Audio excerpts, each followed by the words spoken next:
It's the Mixed Martial Arts Hour with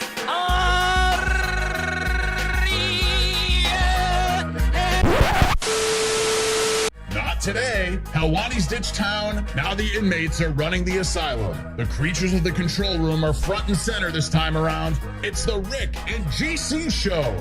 Or is it the GC and Rick show? Either way, here are your hosts, Eric Jackman and Conner Burks. Hello and welcome to another GC and Rick edition of the MMA Hour. Ariel Helwani is away in Paris covering the Olympics, which I believe ends Sunday. You would think I would know that, but I don't. And I'm leaving on vacation on Sunday, so actually good timing for all these things to coalesce. Yeah, sorry, Frank, to break it to you, but I'm going on a cruise. Not by my choice. My wife really wanted to go. We're going with a lot of her family. It's gonna be a really fun time. But like, cruise is not my number one option for vacation. I'm more of a sit on a beach and chill. But hopefully, when we get to the Bahamas, I can do some of that, and the kids can be out of my hair. Thankfully, we'll have a lot of relatives to cover that. Anything else, Frank? The kids aren't coming with? No, they're coming with. But we're going on the boat. We're rolling 50 deep onto the boat, so there's gonna be a lot of extra hands. Yeah, good. Extra hands on deck. I like it. Nice. 50 deep? Minimum. Yeah. There's going to be a lot of cousins, uncles, aunts, parents. We're taking over the boat. I think the official cruise shirt says as much. That's awesome. We're doing matching shirts. Matching shirts. Let me introduce myself. I'm Eric Jackman, aka New York Rick. My colleague, whose voice you hear, is Conner Burks, aka GC. GC, how are you? I'm doing great, man. I'm doing great. I want to hear more about this cruise. You are correct. The Olympics do end on Sunday. Currently sweating out my boys. Denmark handball. 90 seconds to go, up 1 against Sweden. So I mean, the vibes are high, dude. I mean, you're heading into vacation. Speaking of vibes, yes, today's show is brought to you by DraftKings Sportsbook. Frank, more about them later. Stay tuned to. We really enjoy them. There's nothing worse than a producer that's on the host's ass about getting reads in. I mean, there's nothing worse in the world. Not only that, but I'm looking at the clock. We're 2 minutes. Like, give us a second. His voice came up. I was just introducing him. Like, chill, I have chill, 30 bro. million papers here. They're sitting right here. Hey, that's top and of now mind. it's done. We're gonna get to all now of it's them. done. Okay. Yeah, super organic. I'm glad. I'm sure they love that. I wonder how many more people downloaded DraftKings Sportsbook because of that. We just got 5 more subscribers right now. Whose voice is that? They've never heard of this guy. They don't even, they can't see him. They're like, can we get him to do all the ad reads moving forward? Because he said it with conviction. Yeah, totally threw off the flow. Don't even know where we're going. GC, what were you even talking about? You had something to say. Denmark handball almost just got an one. I think we're setting up for a penalty. I mean, I was hoping this was going to be over before the show started, but I mean, priorities here, man. Priorities. Yeah, shout out to Ariel in Paris for the Olympics. Jealous. Looks like he's having a really good time. He's sent us a lot of different things. He's posted the clips of himself on social media as well. Some fun stuff going on. He's involved in skits now. Did you see that one? Did you have a chance? No, I didn't see this. He's involved in a skit. You could check it out on social after the fact, maybe during a little bit of a rant by me. It's on his account? Yeah. His account? You know what? I'll say decent acting, even better dancing. That's my review right now. Oh my God, he dances in it? When was this posted? This morning, I believe. I want to say this morning. For everybody else out there, don't turn us off to go watch it, but maybe second screen it. Are you watching it now?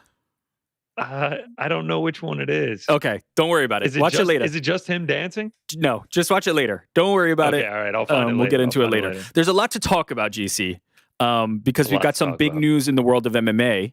The PFL this morning announced the return of Francis Ngannou. Francis Ngannou's next fight after boxing, he is coming back to the world of MMA. He is taking on Renan Ferreira, the challenger that we all believed he would be facing, right? We knew if he was coming back to MMA that this was going to be the fight. It had been broadcast many times before this. It seemed like all roads were leading to it, but now it's official. Francis Ngannou back to the world of MMA after losing devastatingly in boxing, suffering a personal tragedy. There's a lot, on the line here for Francis, but coming back to a comfort zone, which I like to see. Oh, for sure, man. Yeah, I mean, obviously the way that he lost to Anthony Joshua was devastating. You mentioned it, the tragedy that he had to deal with in his family, and now he gets this fight against a really tough opponent, and he's not getting any younger. There, I do feel like there's a lot on the line for him, and I'm excited for it, man. I'm ready to see him back. It'll be by the time he enters the PFL Smart Cage, it'll be 2 years and 10 months since we've seen him in MMA. Yeah. I can't wait, dude. I can't wait. I mean, this is obviously his sport. Like he had success against Tyson Fury, but I feel like Anthony Joshua proved that upper echelon of boxers maybe isn't where he's going to find his home. I'm excited to see him return to MMA.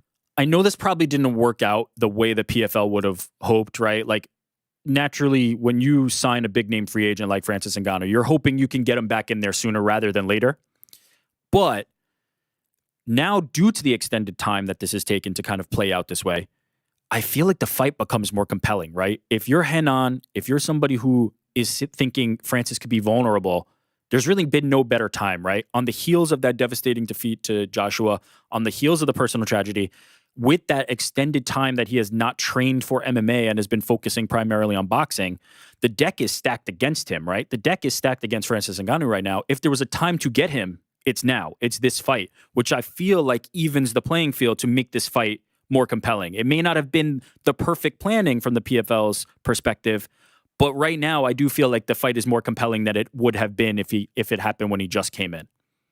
Oh, 1,000%. And I think the fact that Hernan Ferreira looked so good against Ryan Bader, I mean, how could you possibly look any better? He won in 21 seconds or whatever it was, is going to help build to this fight as well. And I think also the time away from MMA, like I know we did the whole boxing thing, but the fact that he has spent 34 months away from MMA, like if you're an MMA fan, then you want to see him make this return to see if he still has it. Absolutely. We also, I will say, I said the deck is stacked against him. Every time the deck has been stacked against Francis Ngannou, any time in his life, he has always met the challenge. And so if there is somebody who's capable of carrying this type of burden, it's him. We also got the announced return of Chris Cyborg. Chris Cyborg making her PFL debut, coming in as Bellator's featherweight champion, facing Larissa Pacheco, who, as we know, incredible PFL fighter who was the last person to defeat Kayla Harrison, their champion in the 2023 season. Somebody that a lot of people believe is, I believe MMA Fighting's rankings have her tied for 5th or maybe 6th off the top of my head. That might be Cyborg. Pacheco might be like in the 3 to 5 range. So this is a fight between, according to MMA Fighting's rankings, which include all the different promotions, right? We can't refer to the UFC rankings here. A top, 6 at worst matchup between pound for pound women's fighters. I'm really excited about this one as well. If I'm not going to get Cyborg versus Harrison, if I'm not going to get Pacheco versus Harrison, if I'm not going to get rematch, if I'm not going to get Amanda Nunes back in the mix, this is the best you can do. Between fighters that are available to the PFL, this is as good as you can do. I was just going to say, this is the number one female fight that the PFL can make, correct? Absolutely. Where would you rank it on female fights that you can make, period? It's up there. The inhibiting factor is that they would never do. Cyborg's not going back to the UFC. Pacheco could potentially go to the UFC, maybe down the line, right? That might be a viable option. And then you have the opportunity to rematch Kayla Harrison. If Amanda Nunes comes out of retirement, that is one. For me, Amanda versus Kayla, I think, is still going to be the number one that's possible. I think that's clear. Yeah. I think that is clear, number one, that you can create.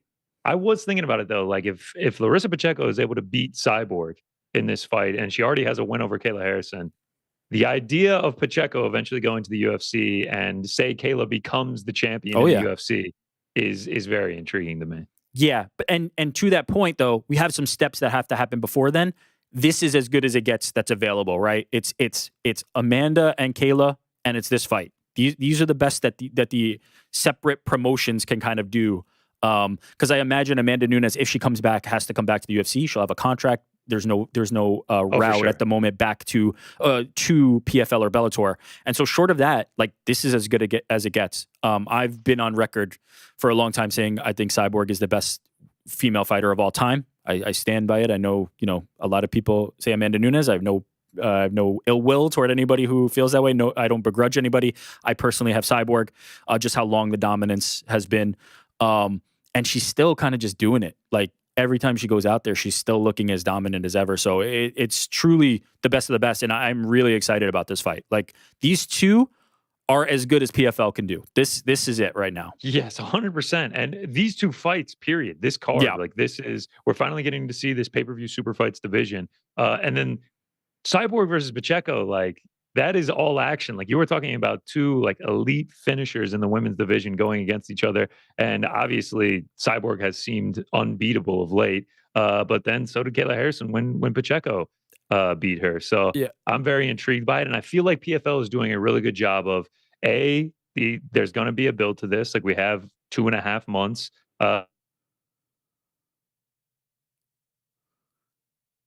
That's right. Yeah. Good point there, GC. But along the same lines as he's saying, like we're building up to a massive pay-per-view. And I have long said, PFL has talked about going on pay-per-view, continue to kind of talk about promoting a pay-per-view product. You need somebody like Francis Ngannou to headline your pay-per-view. You need available options to PFL. It needs to be Francis Ngannou or it needs to be Jake Paul. Those are the options that I believe you would need to headline a pay-per-view, and you're getting one of them right here. So I think this is the right move. I think it's the right timing, and these two fights are tremendous. GC, you were talking about the build-up to what this is going to be. Yeah. There's an old trick where you got to log out of the Zoom right before the show starts, and then because sometimes I get the reset, I forgot to do the log out beforehand, so you lost me. I've been good for one like failure per show, so hopefully we just got it out of the way there. I was just saying the build, the fact that we have over 2 months until the fight takes place, and then did you see that they're going to be doing a press conference in 2 weeks from tomorrow with the 4 fighters, and Jake Paul is going to be hosting it, which I think is brilliant. You're going to get eyes on it. And then you're doing probably the 2 biggest fights that the PFL can make on the same card. And the scheduling seems to fit in well. Like, obviously, 308 is going to be the week after. I don't think the UFC has anything on the calendar right now for October 19th, but that feels like an Apex-y type weekend if they're going to do it. So I don't think they're going to be competing with anyone except for, like football, but this is obviously a completely different sport.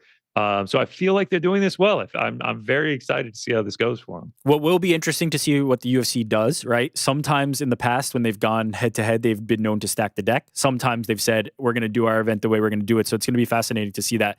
You mentioned Jake Paul as you were gone. I said the PFL's 2 pay-per-view stars are Jake Paul and Francis Ngannou. If you've got one of those guys in the mix for a pay-per-view, that's a worthy pay-per-view, right? That's something that I would say fight fans are going to consider throwing down for. And so you've got Francis Ngannou here. You're involving Jake Paul in this press conference. They're building this properly. They're doing it right. And if the things that I've been hearing about the rest of this card come true, you're hearing rumblings. Oh, I'm hearing some things about some other potential fights that are happening lower on the card. As you could imagine, when you look around the landscape of who the biggest people between Bellator and the PFL are, it's not hard to know what it would look like if they stack the deck. And if they stack the deck, and if this card shapes out the way I have been hearing and seeing, it's going to be worth a pay-per-view. It is going to be a card that is worth the price of a pay-per-view. So they're building toward a big night. It is the first time that I would say like they are putting on a product that I would say is competitive with a UFC pay-per-view. This is the first time in their history. Any chance that they waited on the announcement of 308 before releasing this information?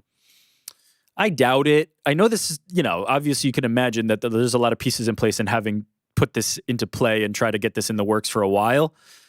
I don't know. I don't think so. I think they're kind of operating on their own schedule. I'm interested to see, as I said, though, what the UFC response to it is. Do they start seeing what kind of fights they can put around that date and see what they can do to kind of squash the PFL's plans here? But okay, I just want to throw this out to you. Yeah, we're doing UFC APEX 95 this weekend, right?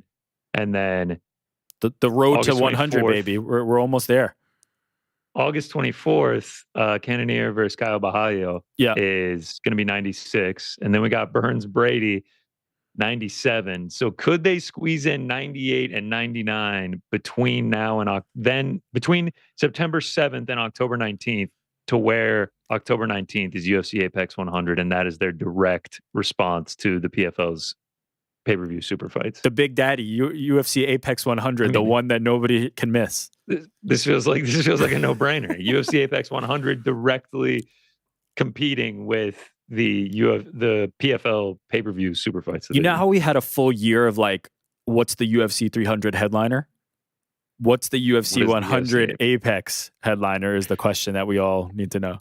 It feels like if Marcin Tybura gets it done this weekend. Baby. I mean, he's got 3 main events in the last 3 years. I mean, turn him around quickly, get him back out there. Is Norma Dumont in need of a fight? I feel like that would be perfect for APEX 100 main event. Do you pull Francis off the pay-per-view if they do that? You just like, you have to abandon the just plans? Submit defeat. You just wave the white flag. Okay. But in all honesty, I think speaking for both of us, it feels like they have done something really right here as the PFL and Bellator. Like this makes a lot of sense for them. The timing couldn't be better. The stars are right. Everything seems to be aligned. Like this is the best they can do. I was going to say, if I'm not mistaken, this is the most excited I've ever been for a PFL card. Yeah. The championships are great. The championships are fantastic. I like the championships. I like them more previously. Like I feel like it's gotten a little bit diluted, but I like them. But what happens is you can't choose, right? That's the gift and the curse of the tournament. The tournament is a meritocracy to an extent. They pick some of the matchups and things like that. But mostly at the end of the day, 2 really worthy fighters are fighting for a championship there, but you do not get to choose them. Their star power is not of your choosing, right? You can kind of force the deck a little bit, right? Dakota Tacheva gets some matchups that make it, easier for her to potentially cruise to the final, but you can't force it, right? She had to win those fights, and if she loses, now you don't have one of your bigger stars there. Whereas here, you can go, hey, Cyborg Pacheco in, Ferreira and Francis in, some of these other names, right? Some of the bigger names on Bellator and the PFL roster. You can handpick this, and you can really make a compelling pay-per-view product. So this is the first time that you say you're the most excited. This is the first time I'm like, yeah, this is comparable to UFC pay-per-view if they fill it out the way they can. It's gonna be great, man. UFC 308 and this what's the official name? PFL Super Fights pay-per-view division. Yeah, I mean they previously had broadcast or said that it would be called like the Super Fight division, but they have 10,000 different names for all the 10,000 different products. It's hard to keep up with. But let's call it the Super Fight division for now. It's gonna be great. Can we run the promo real quick? Yeah, let's. They released this video. Promo. Let's run it. Saturday, October 19th on ESPN Plus pay-per-view. It's a battle of the giants. The undisputed heavyweight champion of the world, Francis Ngannou, makes his historic MMA return. Heavyweight champion of the world on the planet. Lineal. Against the 6'8" Brazilian Titan, Reina the Problema Ferreira. 6'8". That's what we're going to use to describe him. The 2 most devastating strikers on the planet. Massive human. He's a big heavyweight fight of the year. What a shot! Problema with the first round finish. Plus, the GOAT of women's MMA, I didn't even remember that. Chris Cyborg. Yeah, let's go, your GOAT. My GOAT. Takes on lethal 2-time PFL champ. As you know, I'm a big fan of Larissa as well. I love Larissa Pacheco. 4 champions competing for the first She was ever one of my PFL early Parlay Super Boys Fight picks. I belts was like, live this is Saturday, yeah, October 19th I forgot we're getting on PFL Super ESPN Fight Plus belts. pay-per-view. Brace for impact. Whoa. A wild Mike Tyson appears. That was interesting. 3 words from Mike Tyson. Brace for impact. What do you How much do you think that cost him? Pretty penny. I feel like he's at a lot of the events, so they might have like a rotating deal with him, and maybe they can use him in that capacity. Brace for impact. You like that? You in for that? I don't hate it. All right, so yeah, I don't hate it or love it. Yeah, buckle up, something like that. Battle of the Giants, Brace for Impact. I actually like that they're like naming it, like it's very boxing-esque. Like, but what is the name? Well. Is it Battle of the Giants? Is it Brace for Impact? Is Brace for Impact just a catch? Like over? It looks like. Go ahead. We have the poster here. I think it is. This is Ngannou versus Ferreira, Battle of the Giants. Under that, Brace for Impact. So like they're saying, this is the Battle of the Giants. We recommend that you brace for impact. We have just given a lot of love to PFL and what they're doing here. One critique, one criticism, if I could. Drop the Brace for Impact. Just over branding in general. Just simple. Keep it simpler. I like the promo, but like we don't need 6 different slogans for it. We don't need like simple. Simple. Don't need I like super the belt. fight division. If This, that's that, the belt. yeah. The belt looks good. I dig those. No, right? Why can't you just do like PFL pay-per-view? PFL pay per Why view. don't we just start it off? Why don't we just call this PFL 1? These are the super fight ones. We do. It I was goes. gonna say once a month. They can't do that. It Once every goes to 6 months. whatever. When I used to object to this and say like, hey, combine the things. The counter is, well, we sell different products to different people, right? There's different broadcast partners in different regions that have this. So you do have to have some specificity with that. I don't love it. I want to simplify things, but it is what it is at the end of the day. But they've done well. They've done really, really well here. Yeah, I'm looking forward to it. Belt looks great. Poster looks great too. I like the two cliffs, one representing Cameroon, the other representing Brazil. Yeah, I feel like we could have just gone Battle of the Giants. Battle of the Giants. Drop the BFI. No need for the brace for impact. Just the BOTG. And then we could have had the BOTG belt. Okay, but do you like we'll save that for another day. Do you like the extra belts, or would you rather have like the actual belts PFL, that they have, the PFL or the Bellator heavyweight championship? Cyborg has Bellator's belt. Cyborg actually has Bellator's featherweight belt. It could, like, her fight with Larissa could just be for the belt.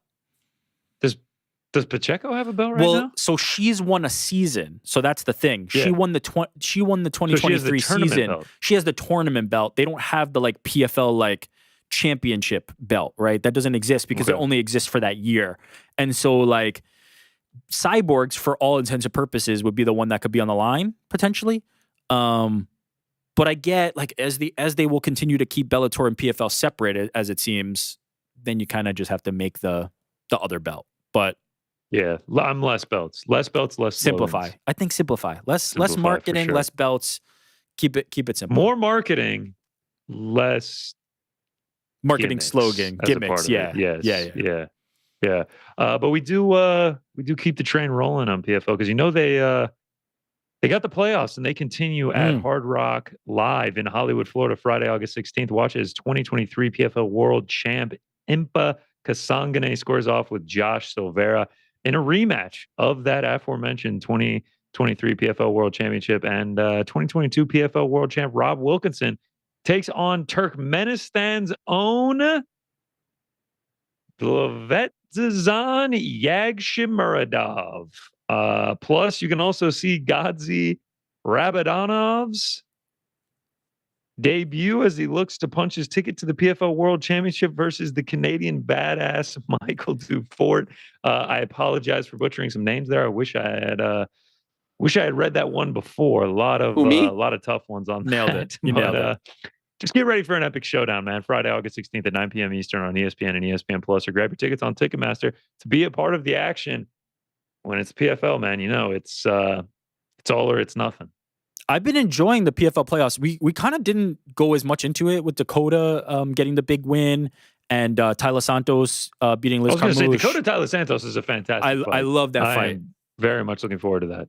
That's another one. I mean, there's momentum right now, I feel like, with the PFL. Like, I feel like there is something here that, like, you build a star in Dakota. If she's able to get by Tyler Santos, now all of a sudden, hey, turn around, throw her on October. You build her up on a big showcase there in pay-per-view. Like, there's some big opportunities.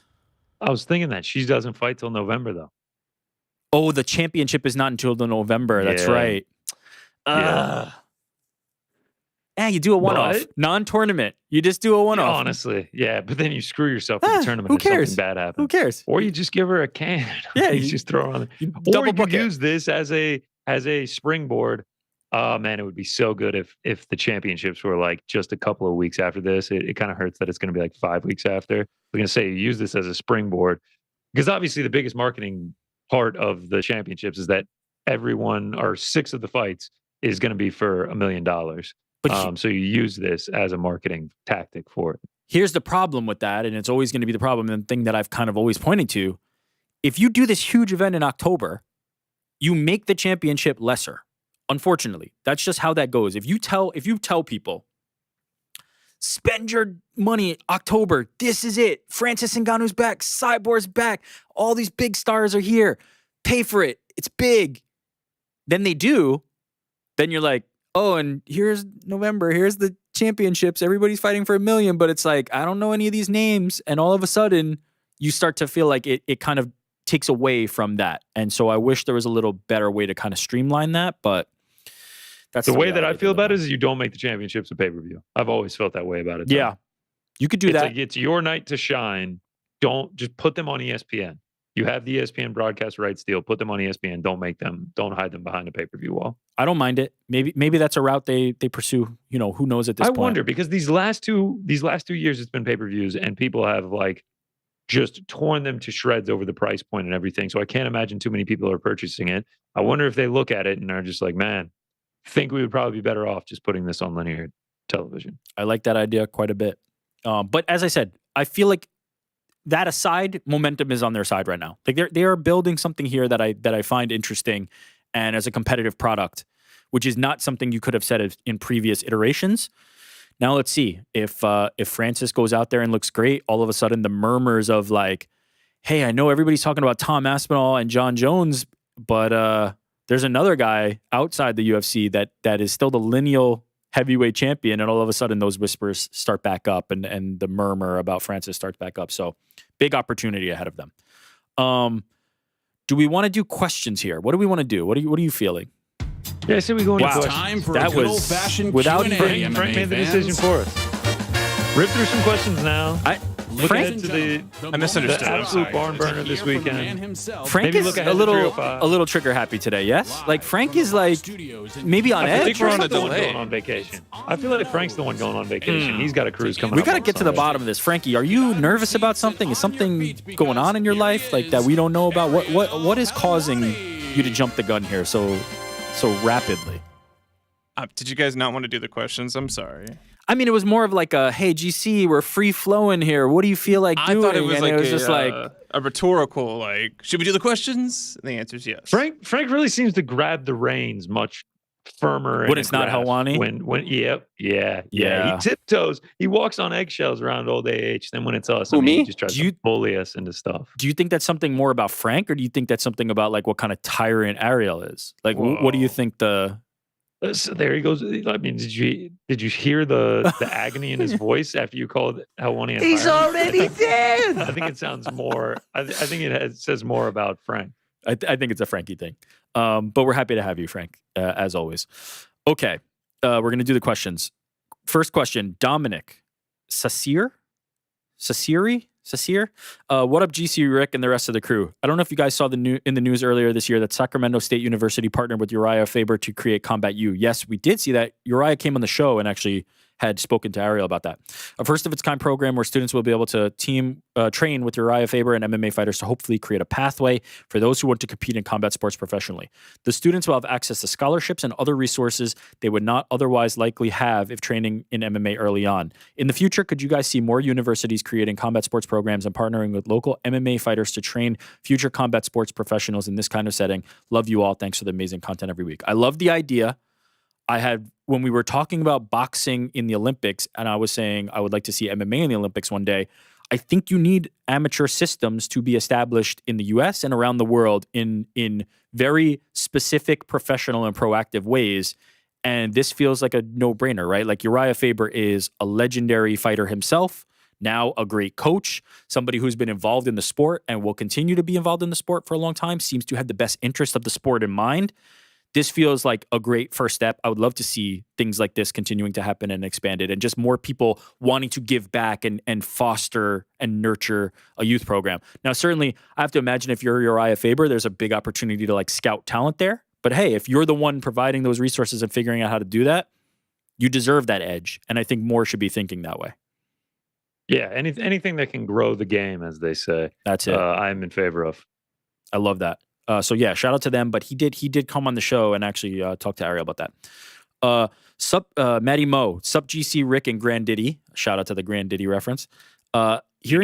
Hearing Peyton Talbot talk about his love for skateboarding inspired me to buy a skateboard for the first time in my life. I've been learning how to ride, but I can't seem to ollie for the life of me. I was wondering if any of you have ever skateboarded. Any tips you can give to someone starting off for the first time? Thanks for holding down the fort while Ariel's gone. Any skateboarders amongst us?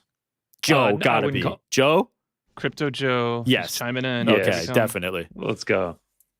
I wouldn't call myself a skateboarder, but like I owned a skateboard growing up, and I would like attempt to do it with my friends. I could ollie at one point. I could kickflip too. Oh wow! But I played a lot of Tony Hawk. I played Tony Hawk. I love Tony Hawk. I mean, I actually bought the most recent one that came out in 2020. Beat it in like 2 days. Was one of my favorite video games growing up. So like I would not call myself a skateboarder, but I did own a skateboard and I liked messing around on it. I mean, ate shit way more times than I can count. But yeah, I have successfully ollied and kickflipped before in my life. So I was. Joe? Tell us, Joe. I skated for like 10 years. How good were we? Like, what was like the best trick we could do? I did a backboard down a handrail. Oh, so you could like grind on the rails and like do some real stuff. Yeah, and then I broke my ankle, and then I kind of hung it up there. Matty Mo, don't be scared by Joe's injuries. There's people who do it safely, although not many. I feel like there's a lot of injuries in this stuff. I mean, I was what the kids at the park called a poser because that tracks. I would have like the soap shoes and like do the grinding on like park benches with like the shoes. I remember those. The ones that had the giant disclaimer sticker on them. And wear like Jenko jeans and like be into like the culture that seemed to be prevalent at that time. But I was not in any way Did you have a chain wallet? I was short of that. I had the Jenkos though, and I was like trying to vibe with the other people, but I didn't want to eat shit on the skateboard. That is what stopped me from doing it. It's a little scary. I tried to ollie or even like I would just even try to like pedal and like go fast, and I just didn't. Do you remember the brands like World Industries? Oh yeah, of course. But from Tony Hawk was more of where I would get that experience. Yeah, Spitfire.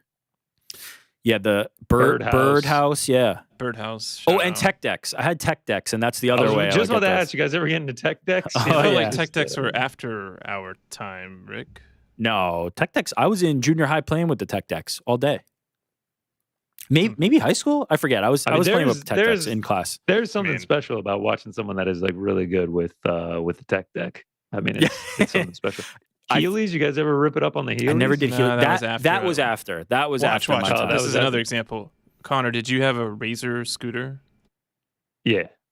And Rick, I imagine you didn't because that was like after our time. No, I definitely had a Razor scooter. Right. You know, but I wasn't.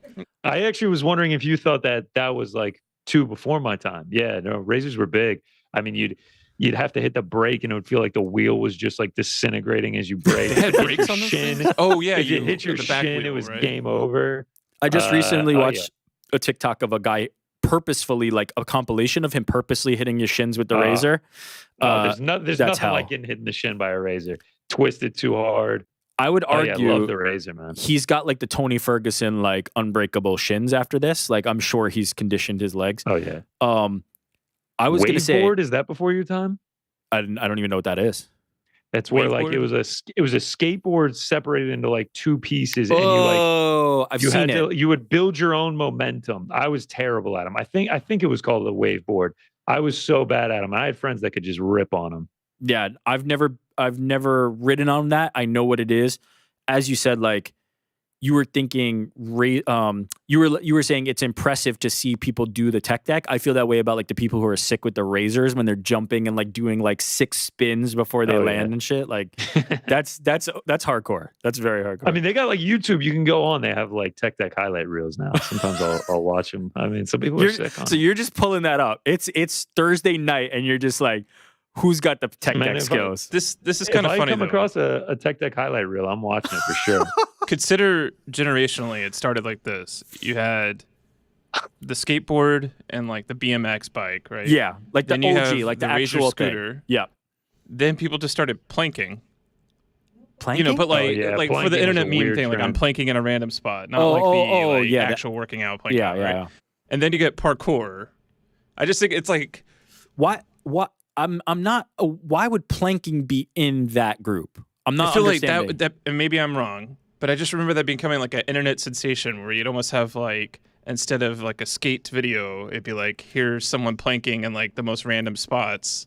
I don't feel like that became part of like that specific culture. Like I'm tracking with like parkour, the BMX, and that the razor. I feel like that's separate. That feels more in the bucket of like the ice bucket challenge or like the people climbing on crates. That just feels like weird internet shit. Like it doesn't feel like the like sporting version of like doing death defying stuff. Cause like planking's not like dangerous. Whereas like BMX. People were like planking in like the middle of a street and a kitchen.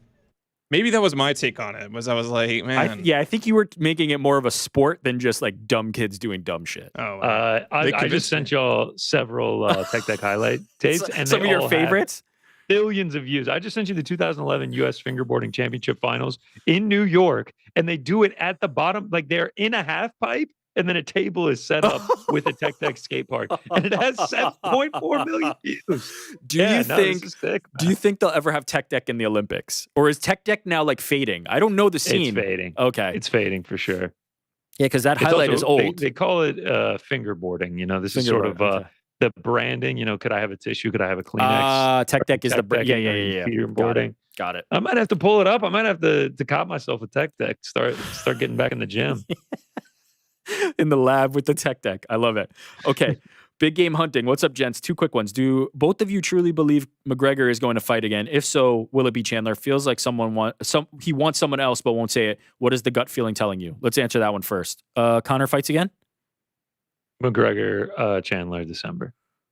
Conor fights again. I am not sure it's going to be Michael Chandler. He is. I'm sticking by my guns. He is very clear that he does not want to fight Michael Chandler. In fact, we even had like Conor was Twitter ranting, as he's known to do. Oh, he's been Twitter ranting a lot lately. Yeah, and he said Michael was like, I should have known you're never actually coming back. And McGregor was like, oh, good. I'll fight Max Holloway. What's he doing? He's a real BMF. Like, let me go fight Holloway. So I think Chandler's on thin ice with like some of the displeasure he's had with Conor McGregor, because I don't think it's going to take much to push Conor another direction. This feels like the UFC is going to have to be the ones that really want this, the way they really want John versus Stipe. Otherwise, I don't think McGregor wants Michael Chandler anymore. I mean, McGregor's walking out with motorcycles and Irish flags and American rock at the BKFC, chugging forged Irish stout on the broadcast. Yeah, he's out dancing at clubs. Did you see that one girl who was trying to dance with him and just wasn't successful? I was gonna pull up some of McGregor's tweets, but it looks like he's deleted all of them, unfortunately. I mean, he was going off on a lot of people. Did you see the version of the dancing meme where they had Conor as PFL and Makayev as the woman who was trying to dance, and he was just ignoring. And he's just, and obviously the conceit of the video for anybody who hasn't seen it is he's just not interested, just not giving attention. And so, if he doesn't fight Chandler, dude, at that point it'll be December, so it'll be over 2 years since the last time we saw Michael Chandler. Yeah. Like, where does that rank in just like all time like feeling bad for someone moments? I don't feel bad because you have to do it if you're him, right? You have to take that opportunity. You have to pursue it. He didn't do anything wrong. And if it had been successful, it would have been the biggest payday of his life. If it ultimately fizzles, like, I don't feel bad as much as I feel like, yeah, we lost some great years of Michael Chandler, but it's the type of, like, if I'm in his shoes, that's what you do. But after that point, if it doesn't happen in December, are you done? Are you like, I have to have a fight? Yeah. I mean, if it how long can you wait, right? I guess he just needs like closure. He needs like clearance from the UFC, like this fight is not going to happen before you give up on it. Because at this point, you're just like, man, I've already waited this long. Remember, I'm a little bit biased though, because I do have that bet I took at the beginning of the year. Will McGregor fight in 2024 at like plus 200? And it looked like the lock of the year in like May. And now I'm nervous about it. Yeah, that one seems to cash a lot, huh? That one's starting to become an auto cash. I think we sneak it in December. I hope so. Do either of you fish? Just got into it the last few months, and it is electric. Curious if anyone on the show enjoys some good old fishing. So, wow, we've gotten skateboarding and fishing questions. I love it. I do not fish. I have fished, but I do not fish. Very similar to the skateboarding thing. Yeah, like I do not fish. I don't even own a fishing pole right now, but I have fished. I mean, dozens and dozens of time in my life growing up in Georgia, obviously lakes everywhere. People, I feel like fishing is more popular than it is here than it is in New York. And then my grandfather lived in Florida and loved fishing, so I'd go with him all the time. I mean, I've caught some pretty big fish. Caught a shark before, a lemon shark. Caught some dolphin fish off of Key West. Caught a barracuda one time. Do you enjoy it? Like, are Dolphin you fish. when you do go fishing? Are you like, this is great, I would like to do this, but I'm just like not in the mode? Or are you kind of like lukewarm to it? Like, what's your vibe when you're out there? I'm sort of like I got one fishing trip in me a year. Okay, got it. Like, I like that. Like I don't want to put in all the effort of like getting all the bait, setting up the boat, getting all the gear that you need to have. Because then you could go on a fishing trip and catch nothing, and it's just miserable. So one of my favorite memories is from my bachelor party. We went fishing in Nolens, right? We went down. That was the bachelor trip, and we're on the boat and we're catching like redfish. And we have planned. We found a spot that cooks the fish you catch, right? Because that meal is going to be amazing, right? It's like we caught this, and so we're catching. It doesn't even matter if the fish is bad. The fact that you caught it is going to make it taste 5x better. 10x. Like, we were just so hyped for this. And so we're catching like a few, but they're kind of small, right? They're like, okay, we get enough that it's going to make a good meal. Fast forward, we get a great meal. But in the midst of that, one of my buddies, one of my groomsmen, one of my best friends, it throws out the line, and he's tugging on it, and he's got something big, and he's reeling it. And the guy who's the captain of the boat is looking at us because we're like out with like on like a tour, like a service that's taking you out. So he's reeling it. He's like, I got a big one. He's pulling it. It's rough. It's fighting back. Oh my God. He's got it. He's got it. He's got it. He reels it in. He had hit land. It was a patch of grass. And we just relentlessly ripped him. He brings it in, and it was the most disappointing moment for all of us. And we're just dying laughing. And the captain is doubled over. But I love that memory. It was a great time. So I mean, that's a good one. That's a good one. I used to have a dream for a while, like a dream of mine to accomplish, was to catch like a blue marlin, like a giant trophy fish out like off the coast in the Atlantic Ocean. That's the one with the long nose, right? Yeah, that's the one that like there's a real danger of when you bring it into the boat of like it could potentially stab you. Oh no. I feel like all fish can like fin you, right? Yeah. They swing their fin at you so much it could cut you, or their tail or whatever. I'm sure. Yeah, I guess like hypothetically it could, but like I mean, most fish are like not. That's not a major concern. Like a marlin will get on there and funny. And first time I went fishing, crazy. somebody was like, "Watch out, Frank! You could get finned," and that's been in my head ever since. And then now you're like, it's actually not that big of a concern. I'm sure there are many fish that is true of, but there's also many that is not true of. But like you could get slapped with a tail. Concern in my mind. I feel like you got to get your reps up though if you actually want a blue marlin. Like, first of all, you're not going really often enough. Then you got to get your skills right. Once you get that thing on the hook, how are we going to reel that thing in if you're only going once a year? I've heard that it takes like hours to fight.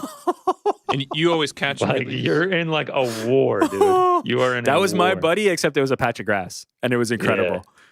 I mean, could you imagine you get a blue marlin on the hook, and then like it gets in the boat, and like it tries to stab you through the heart, and you dodge it, and it's just like hang that thing in your living room, get it taxidermied. Yeah, I feel like that's the one that's a dream of mine from like 14 to 17. That's a very specific time. I feel like that's one of the ones that's in like every seafood restaurant, right? Like they got the plaque with the blue marlin on it. Yeah. My grandfather caught the biggest sawfish in Florida history at the time in like 1940 something, and he still has the saw to this day, and it's like that's giant. sick. I love that. Yeah. See, that's the cool part about like I don't actually want to go fishing that much, but like the idea of like the trophy, the success. I want fishing stories. I want fishing stories. Okay, what's up, Ryder Sklar says, what's up, GC Rick and Frank? I got a quick question on who's going to headline UFC 307 in Salt Lake City. What's the most realistic outcome and fun outcome that we can get to headline the card or added fights? Thank you, guys. I think we all kind of like have discussed this. It's going to be Pena and Pennington. That is what we're all kind of like anticipating at this point. Yeah, I guess like the only other option is like where does Alex Pereira fall? Yeah. Other than that, Zhang. But even that, right? Pena and Pennington would be the headliner there. Yeah. I mean, it's going to be that. I don't think there's much other option for them at this point because of the way things have played out. Yeah, because I mean, I think we went through it on Monday, but I mean, yeah, you got Taporia and Holloway fighting a few weeks later. O'Malley and Merab obviously booked. Pantoja has like no one to fight.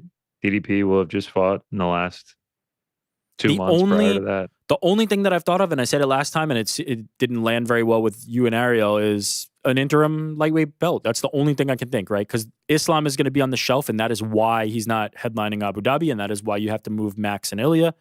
And so Armin versus somebody, Armin versus Dustin, Armin versus anybody, and I feel like that's a potential option, but like it's not a great one. You don't really want to make that belt, especially if Islam's coming back sooner I don't think you rather need than to. Later. So yeah, but that card needs some beefing up. That card needs some beefing up. You have Kayla versus Ketlin Vieira. You've got Movsar Aljo. You've got Pena and Pennington, and you've got Aldo on it.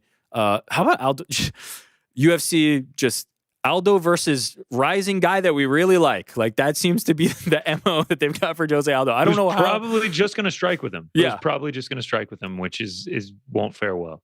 I don't know how we got into this like lane for Jose Aldo, but God bless. Like I'm never going to not watch a Jose Aldo fight, but it just feels it just feels odd. The better. It feels odd that like this is what we've got with a legend like Jose Aldo. Like everybody's like Dominic Cruz, this, that, the other. It's like, no, like up and coming prospect guy that's like really good that we probably don't want to derail the train. Let's put him against a killer in Jose Aldo. 100%. But it's not a terrible, like, look, from top to bottom, like there's some names on there that you want to see fight and it's not terrible. But yeah, it's missing a little bit of that oomph. But Pena versus Pennington is a good fight and one that like has some history behind it and one that will move the division forward. Then you've got Kayla. One that has to happen. And then you've got Kayla there on the same card. Like, I'm okay with it. I know, the fans in Utah are going to be like, well, we didn't get what we thought we were going to get, right? People were thinking like, oh, we're going to get Max and Ilya, or we're even going to get Sean and Merab. Like those were the things that were swirling around those dates.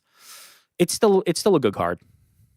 We're biased because obviously we'll have a Parlay Pal main eventing a pay-per-view. Hell yeah. Who's going to win a belt. But also, Salt Lake City's got some good fights in the last couple of years. Yeah. They got the Leon Usman. They got the Gaethje Poirier last year.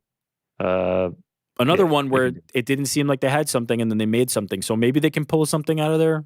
You never know with the UFC. You never know with the UFC. Mr. Clean, with the return of Ngannou announced for October, I have a question. Seeing as Francis's MMA game is largely based on boxing, do you think that all the boxing training and competition, he will be better than ever as an MMA fighter, or do you think the time away from training other aspects of MMA could leave him with a weakness being exploited in his upcoming fight? I'll say this as clearly as possible. Training MMA is the way to fight MMA, and training boxing is the way to fight boxing. He is going to not be optimal because of time away. Now, can he do some things to get back on track and the camp that it is going to be ahead of him in terms of training for MMA? Yes, but it is not going to be like he comes in there as some like superior MMA striker to even what we saw before because he has been training boxing. Training MMA is the best way to get better at MMA. Yeah. I guess it all depends on how the fight goes too. I mean, if it ends in the first minute, then I don't even really think it's going to matter. But if Hernan Ferreira is trying to mix in the wrestling and really make it an MMA fight, then yeah, it's going to be interesting to see. JD Russell, Aloha Crew. Seeing as some Olympic sports are judged, why do you think MMA doesn't use more than 3 judges, thus taking out the variability of inconsistent scorecards? A better method would be to have 5 judges and toss out the scorecard that favors each fighter the most, thus leaving 3 most agreeable scorecards. Also, why are judges not given any fighter statistics after each round to help them make a more informed decision? For example, significant strikes, control time, etc. So, do you like the idea of 5 judges toss out the 2 most extreme scorecards? Ooh, man, I don't know, because what if they're not? What if there are no extreme scorecards? Well, then it's then it's consensus anyway, right? If there's no extreme scorecards, then it's like all 5 agreed mostly, and then that's the right decision anyway. I don't hate that. I don't hate that idea. Right. What if it's 48-47 on 3 judges' scorecards and 47-48 on 2 judges' scorecards? Oh, I see what you're saying. Well, then the 3. Then you just throw out 148-47. You throw out 1 of each, and you've got the split for the one who had the more majority of the 48-47s.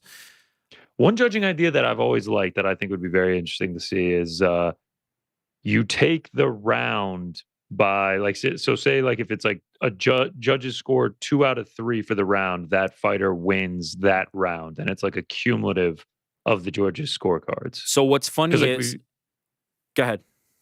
I was just going to say, like we've seen in like the Calvin Kattar Josh Emmett fight, and one other recently where it's like he technically on 2 out of 3 judges' scorecards won more rounds, but it still lost the fight. So what's funny about a lot of these is like this 5-judge throwout 2 has been proposed before, right? As has just having 5 judges in general, as has score by the round for each fighter by the round. For that one specifically, somebody that I was interacting with crunched the numbers on this, and basically like a handful of cards get overturned, and some of them are not even the controversial ones that you have. The ones where it's like Cater and Emmett that are like stick out in my mind. Stick out in your mind are the actual ones that it would affect. But the reality is it wouldn't change. Like the amount it would actually change, it would not change anything. And it would turn some that maybe were like more reasonable to the opposite, but it's like a handful each year. Based on like what the statistics would show from this person who crunched the numbers. Maybe that has changed in this might be data from like 2022, 2023. Maybe that's changed recently, but it doesn't affect a lot of fights. And so it could be, and it could ultimately lead to some better outcomes, but it's not going to really like affect it enough that it's like a big change in the sport, which I don't know. I don't know what it's going to take. I don't know what the solution is. I'm at the point where I'm like, let's just try stuff. I'm okay with trying options. Like, let's just try some things. Trying options as well. Yeah. And I don't know if giving them statistics after the round is going to help. That could lead to a bias. Like if they're about to score for someone and then they see that they got outstruck 30-25, could that end up changing their mind? Yeah. There's no perfect, all these solutions are looking for like, what's the perfect way to do it? How do we fix it? And there's not going to be one thing that fixes it. We need to just try a few things. And ultimately, if we see the data works and the success, let's go for it. Speaking of data, he suggested giving data to the judges. I don't like that idea because I think what happens with a lot of like advanced statistics and things in modern like sports is people just stick to that too religiously. Like they are too strict with looking at that. And if you see like, oh, this person had more significant strikes, you're going to be like, I must score the round for them, or you're going to feel compelled to do it. I want them to be there and viewing it. Okay, one other idea. They sit in the back with like a judge's feed, and they have it's just them sitting there by themselves, and they just watch it on television. Because from sitting very close to a cage and watching a fight, the view on TV is inarguably better than the one right next to the cage. Not only that, but the judges are positioned in different parts of the cage, right? So they're seeing different things than other judges are seeing. And so that creates that difference of viewpoint. And so what you're suggesting is put them in the back, give them the best possible angle on everything, and they all see the same consistent picture, and they might arrive at similar conclusions. I don't hate it. I think there's some things that you can see in person that don't translate on TV. And so I don't know what's better, but to the point that we're trying to make, let's try it. Let's see what happens if we give some judges that opportunity and see what the results look like. Can like the crowd not influence the judge? Like it certainly if they're at the Apex, the judges can hear the commentary. Like, are there not factors that could be playing into their decisions? Do you have them like padded soundproof room, earbuds, don't look at each other?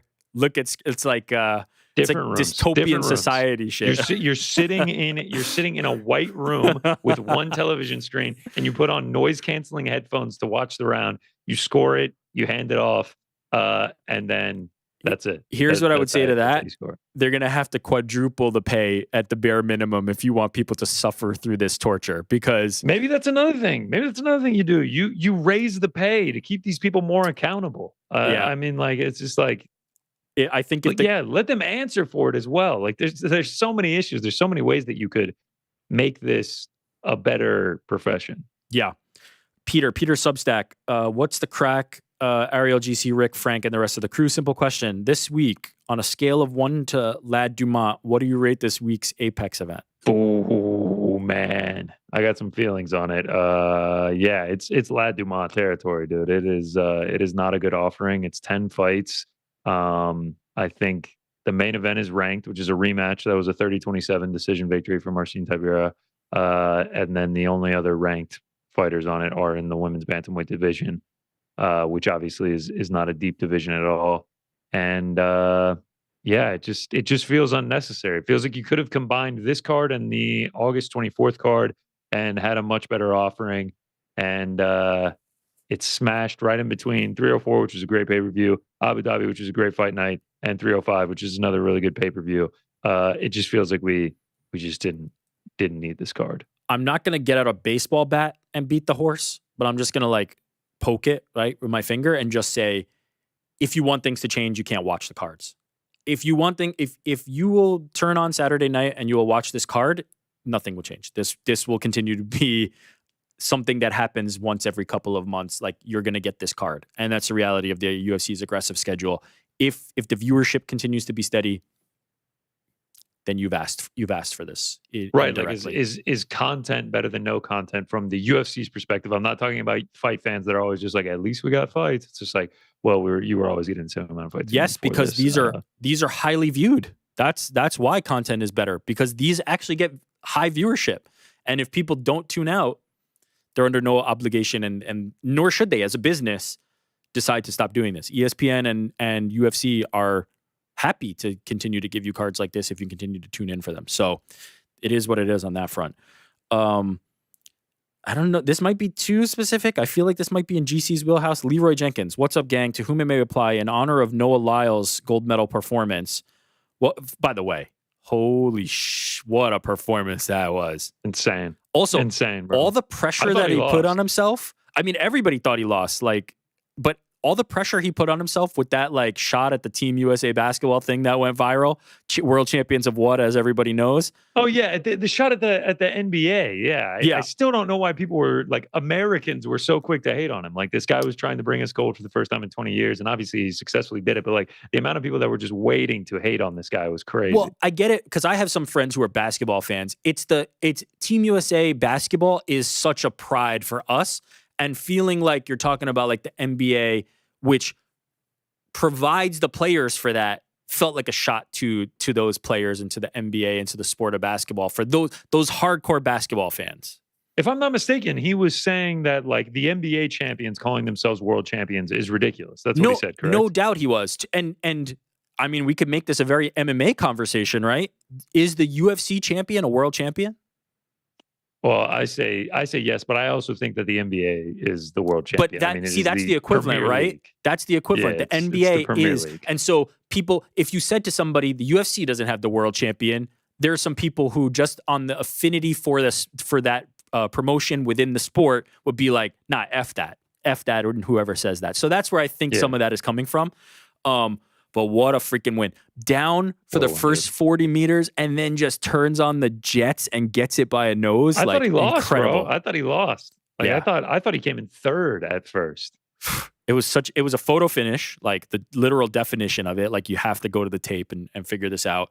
But champion. Bro, I saw a wild meme where it was just it's very similar to, a lot of people were posting the Jerry Seinfeld skit of talking about the neck, and it's just first place, second place. Never heard of the guy. Yeah, I saw one where it was a picture and it was Noah Lyles. It was fastest man alive, and then the dude who finished next to him, who came in fourth, that was 6/1000ths of a second behind him, and it was just didn't even medal. Yeah, it's just crazy the margins in the 100-meter. But shout out to Noah Lyles, bringing home gold for USA.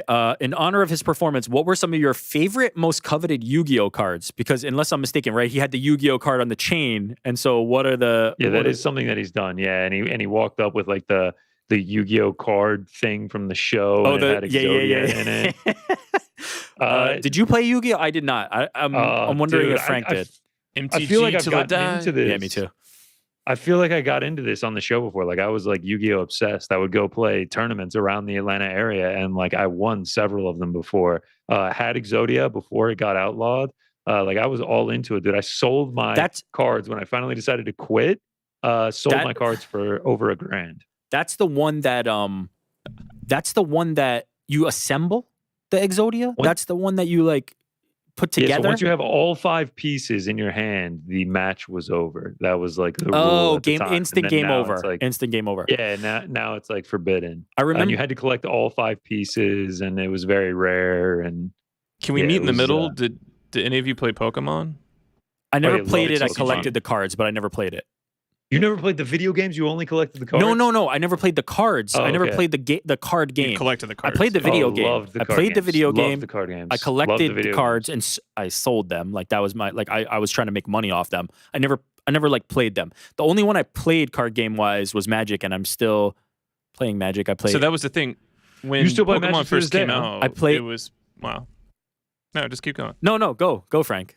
Tell us. WotC had put out Pokemon originally, so like the mechanics behind the game were very similar to Magic in that they were thought out, it was balanced, and then they lost the license, and Nintendo was like, we'll continue this on our own, and it's become like a bastardization of the rules. So I can't vouch for it now, but there was a time in like the late 90s it was good. It was good. Yeah, I play MTG Arena, which is basically their online. Like I play it on my phone, and you can download it off sick. The computer.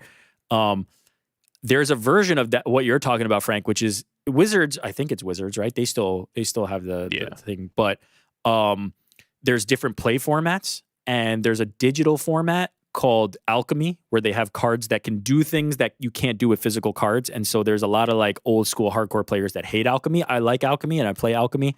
But I play MTG Arena, like to the point where my daughters yesterday were like, "Daddy, when are we gonna have daddy-daughter time? All you do is play your card game." And I was like, gotta wait till I start playing it. They're gonna be like, I have 2 dads? Well, for what it's worth, Frank, I sent you a request on MTG Arena because I was going to give you the my work. account, so I have to restart and I have the Mysterious Frank one, and you just stand by. It sounds like an excuse because my Bats deck is flames right now. Bring it on. It's really hot with the new Bloomborough expansion pack that just came out. Like I've got some heat in that deck. Enjoy this time where you're like, I'm on top, and then later it'd be like, Frank, can we just stop playing? Can we go back to old Frank? I am going through some like old, like OG Yu-Gi-Oh cards, and it is just like bringing me back crazy nostalgia right now. Pot of Greed. Do you still have the physicals anywhere? No, sold my whole collection. Oh yeah, that's right. Okay, this did come up because you said that to me. You told me that you sold it. I remember that part now, that you sold the whole thing. Oh yeah, on eBay, bro. When I was like 15, I thought I was like the richest guy on earth. Oh yeah, man. Shout out the Dark Magician, and then you had Red Eyes Black Dragon. That's what, so I think Kaiba had in Yu-Gi-Oh. I mean, we're really pulling at the nostalgia strings right now. I never watched the show. Like I wasn't like a Yu-Gi-Oh show watcher, but like sometimes it would be on in the midst of like whatever I was watching, like Dragon Ball Z and Pokemon and all these other things. And I remember there was one called Blue Eyes White Dragon. That was like the one. That's like the Charizard. Like yeah. It wasn't really like that great of a card. It was just like the most popular. Like Dark Magician was another one. Yeah, I mean the show was pretty good. It was like Yugi is like this like nice little kid, and then like he turns into like the dueling version of himself, and he gets a deep voice and everything.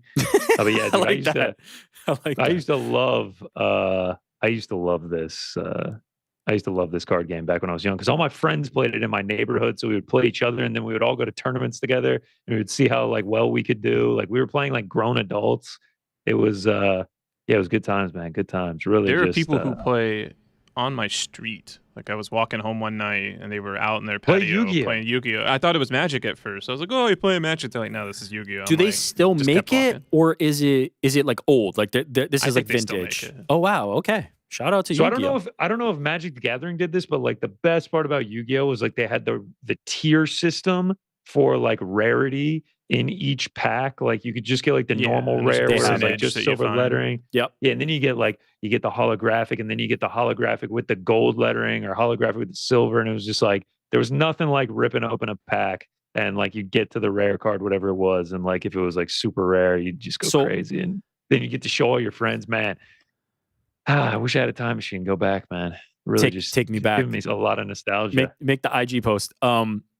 Magic has that. Like they have like the visual rarity, but they also have like how common or uncommon a card is. So like the strength of the card. There's like mythic rare, which is like this is extremely hard to get. It's a beast. Like anytime you see somebody play one of these, it's like you're probably pretty screwed. Then there's rare, uncommon, common. It's very nerdy and advanced, but I enjoy it quite a bit. Okay. Thanks for that trip down memory lane. Okay, enjoy the ride, says GC Pal.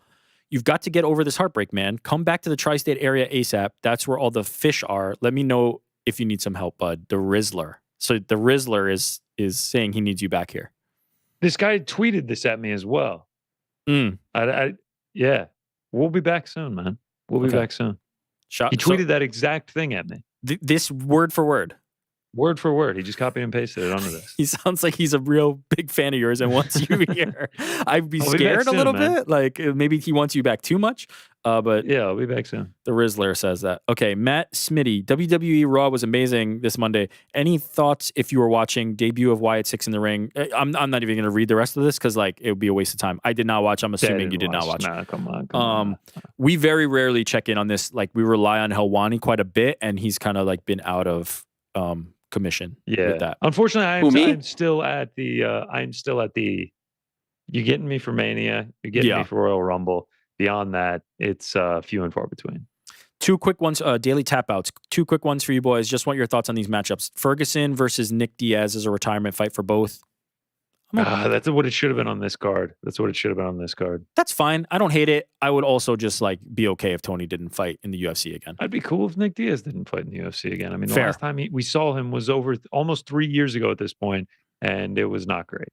Corey Sandhagen versus Figgy. This is a great way for Figgy to enter real title contention in a stylistic matchup that would be so fun to watch. I'm totally down with that. I mean, I feel like he's already in real title contention, but I'm also not going to say no to that fight. That would be a great one. GC is the MMA meme god, and New York Rick has the best takes in the game. Thank you, boys, for always keeping the show entertaining in the absence of the great AH. Thank you, Daily Tap Outs. Appreciate those kind words. Oh, that was it. That was nice. That was a very nice one. Mikey T. Hello, GC, Rick, and Frank. Have you guys been paying attention to the Olympics, and what are your favorite storylines or favorite competitions you've seen? Thank you all. Okay, so what's like, they're wrapping up. What's been the highlight of the Olympics so far? Oh, my goodness. The air pistols? Man. The air pistols have gone pretty viral. Those created some great memes. The medal. Dude, that was such a good moment. Yeah, with the two Italian gymnasts, like were biting the medal, and then the Chinese gymnast who looked to be, I don't know, that girl was like 14 or 15, and she like did like a double take and started biting the medal as well. That's been great. Djokovic finally getting his gold medal. Shout out to the GOAT. Conversation's over. He's the greatest tennis player of all time. Obviously, like the Noah Lyles was great. The swimming rivalry between Australia and USA and it coming down to the final race on who was going to have the most gold medals was fantastic. Simone Biles continues her GOAT reign. Man, I really got into USA volleyball. They just lost, and now they're going to play for the bronze medal match. But like the indoor men's volleyball, like these guys are all like 6'8" to 6'10" and have like 40-inch verticals and like spike the shit out of this ball. I think one of the spike speeds was like 115 kilometers an hour today. Yeah, I mean, whatever is next, I just hop on the gambling app and just bet on it. I watch the men's and women's surfing gold medal matches. Like, are Olympics on in the background right now for you? Like, are you just TV on Olympics? Yes. When we came on, I was not kidding. I was literally watching the when end his of internet the froze Denmark earlier. handball game. It was because something happened. Yeah. Denmark handball held on, by the way, going to the semis. Shout out. Holding a plus 200 future on them. Let's go. I love that. How's the betting been? Like, where are we at? Like, it's been great. Oh, okay. So I took all my futures, which I planned on doing, and then I just threw $25 into my account and saw how much I could build it up. We're at 288 right now. Wow. We got one pending. We've been killing it, man. Just throwing a lot of. I've just been any sport that they have had. I'm just like, let's look at the line and bet on it, and I'm just blindly throwing darts at this thing. I love that. Yeah, 10xing it. That's impressive. Sometimes you got to go against the USA. It hurts, but oh come on, how could you? I did a China USA exacta in the 4x100 men's swimming medley. Paid out at like plus 325. It was great, and then the race was so exciting. Sometimes my parents are like, "You're a little too into this." I'm like, "Yeah, we got $50 Olympic now. fever, bad boy." My favorite thing has been Paris Tonight by the CBC. It's just such a tremendous program.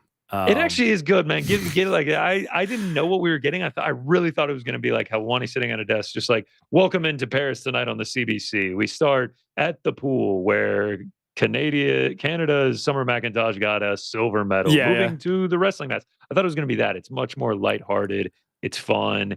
Everything is like, it's almost like it's like a fun show that's Canadian centric, and they talk about and they interview Olympic athletes. Yeah, he went to Moulin Rouge.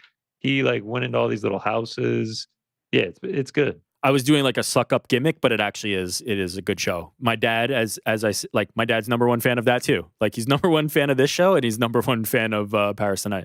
Yeah, he's talking about like how he got like outfitted with like Lululemon. I really thought it was going to be like stiff Yeah. Like CBC also, he was like, oh yeah, CBC is like the PBS of Canada. So like I really thought it was going to be like, dun, dun, dun, dun, dun, dun. Welcome in. I'm Ariel Helwani. We start tonight from the track. You're in for a treat when you see the skit and the dancing later. I think you're going to enjoy that. I can't wait. Yeah. Do we address the elephant in the room? Canada basketball getting bounced yesterday to France.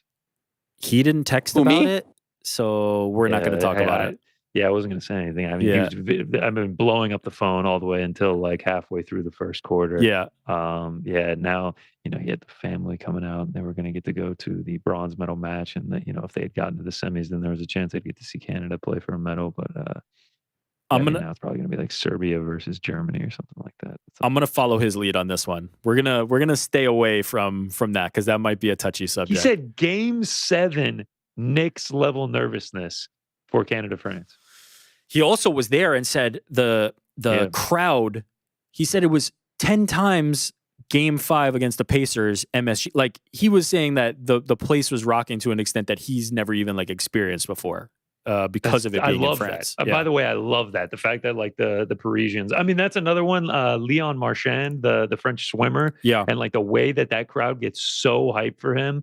I don't know if you saw yesterday, he showed up at the Team USA basketball game and like the whole crowd went crazy and LeBron thought that they were cheering for him. Cheering for him, like, yeah. He was like, yeah, thanks, guys. It's like, nah, man, we're cheering on our guy. And like, dude, when he would do I think it's the breaststroke where you like go down and then you do it and then you pop right back down. Like you almost look like a groundhog going up and down. But each time he would come up, like the crowd would just like chant for him so they could hear him. Yeah, it was terrific. Okay, USA women's soccer playing for the gold. I mean, I just love the Olympics. The Olympics are great. 3 weeks, bet as much as you can, watch as much bullshit that you would never, ever watch in your life. And then they're gone. And then we don't see them for another 4 years. I love it, but not to the extent that you love it. You're a different level of hardcore. Like, I love it a lot. Like, I watch it, but I'm not up to where you're at. But I can appreciate where you're at. I respect where you're at. Let's deposit a little something in the DK account, and then we can get you on board, man. I don't know if that would really do it for me, if I'm being honest. But I will say, here's an MMA related tie-in for this. Do you think when it comes to the U.S., the level of support will be equivalent to what we're seeing internationally? Comparison, when we talk about fights in the U.S. fighters don't get nearly that level of support that you see when Cyril Gane is fighting in France, or like, just to draw the French to French comparison. Do you think when it comes to the U.S., Team USA men's, the swimmers, is just going to be like, it's going to be raucous? Yes, because you are the U.S. Like when Sean Strickland fights, when Michael Chandler fights, these are their own entity. Yes, I understand that they bring out the stars and stripes and they say that they represent the USA and that's amazing and everything like that. But like in the Olympics, like it's you Team are US. The United States. It's the team. Everyone is a part of Team USA. Yes, yeah. Like if you're wearing a jersey, whatever you have to wear for your event, it's going to say United States of America on it. Like you get behind those guys, and it doesn't hurt that like the US is so sick at the Summer Games. Like we're close with China in the gold medal count. I mean, I think we're going to start blowing them away with like the track and everything. But then like the total medal count, we are just smoking everyone. Like we are just always on the podium. Ivan asks, or Ivan, unsure what the pronunciation for this one. Top 5 fast food restaurants and opinions on Whataburger. So we got into a burger call before, but what are the top 5 fast foods? Oh, this is great. We're doing a pound for pound rankings of fast food restaurants. Where's the line on fast food? You suggest one and I'll tell you if it's over or not. Like, it can't be like Chili's is not fast food. No. That's chain restaurant. That's chain restaurant. Yeah. Like Chick-fil-A is fast food. Fast food is pick up and sit down on an unassigned table. You know, like you're okay. There's no hostess. No hostess. No and maitre d'. No reservations. No reservations. Cocktails. No hostess. And there has to be a drive-through. Is that our 3 criteria? That's no, because like Subway could be fast food and that's not drive-through. Okay, all right. So no drive-through requirement. I mean, preferred. I'm drive-through preferred. Yeah, drive-through preferred. I'm simple. Like I really like Taco Bell when I would eat a lot of dog shit, but I don't eat fast food these days. But like my simplest preferred thing was Taco Bell for sure. Chick-fil-A is one for me. I mean, that's very Atlanta. That's a higher level. Like Chick-fil-A. Yeah, Chick-fil-A is absolutely one. Love Chick-fil-A. Raising Cane's is great, but because I already have a chicken, like I'm going to take Chick-fil-A over everything. Zaxby's, Raising Cane's. Raising Cane's has really come on lately, huh? They got the one at Penn Station now in New York. And, dude, it's like that is something I've had for the last 2 decades of my life, and it was always just kind of a chicken place that was pretty good. Now I can't go on the internet without seeing people like gas it up to like the highest level. I have such a nostalgia for Taco Bell because I used to go with like my dad, and they had the Godzilla cups, and they had the Choco you mean like Taco. The 2000 Godzilla cups. Yeah. Matthew And they Broderick had the Choco. Godzilla. Yes, that one. Jean Reno. They had the freaking Choco Taco. You know, the cinnamon twist that were basically just like styrofoam with cinnamon sugar on them, and then like you could play the coin machine. Yes, where you drop the coin in, and you dunk it in the water. Yes, exactly. I won that one before. I've gotten free Choco Tacos out of there. I love that, dude. Wait, what's the Choco Taco? Serious? Like the You're ice kidding, cream right? thing? Yeah, it's the ice cream taco. But they would have it So at Taco they Bell? sold those at Taco Bell. I actually didn't know Oh that. wow, you guys didn't live through that era. We had churros. No. I had Choco Tacos. At Taco Bell. They had them at Taco Bell had its as own dessert. version? No, it was just the Choco branded Choco Taco. Didn't know they did that.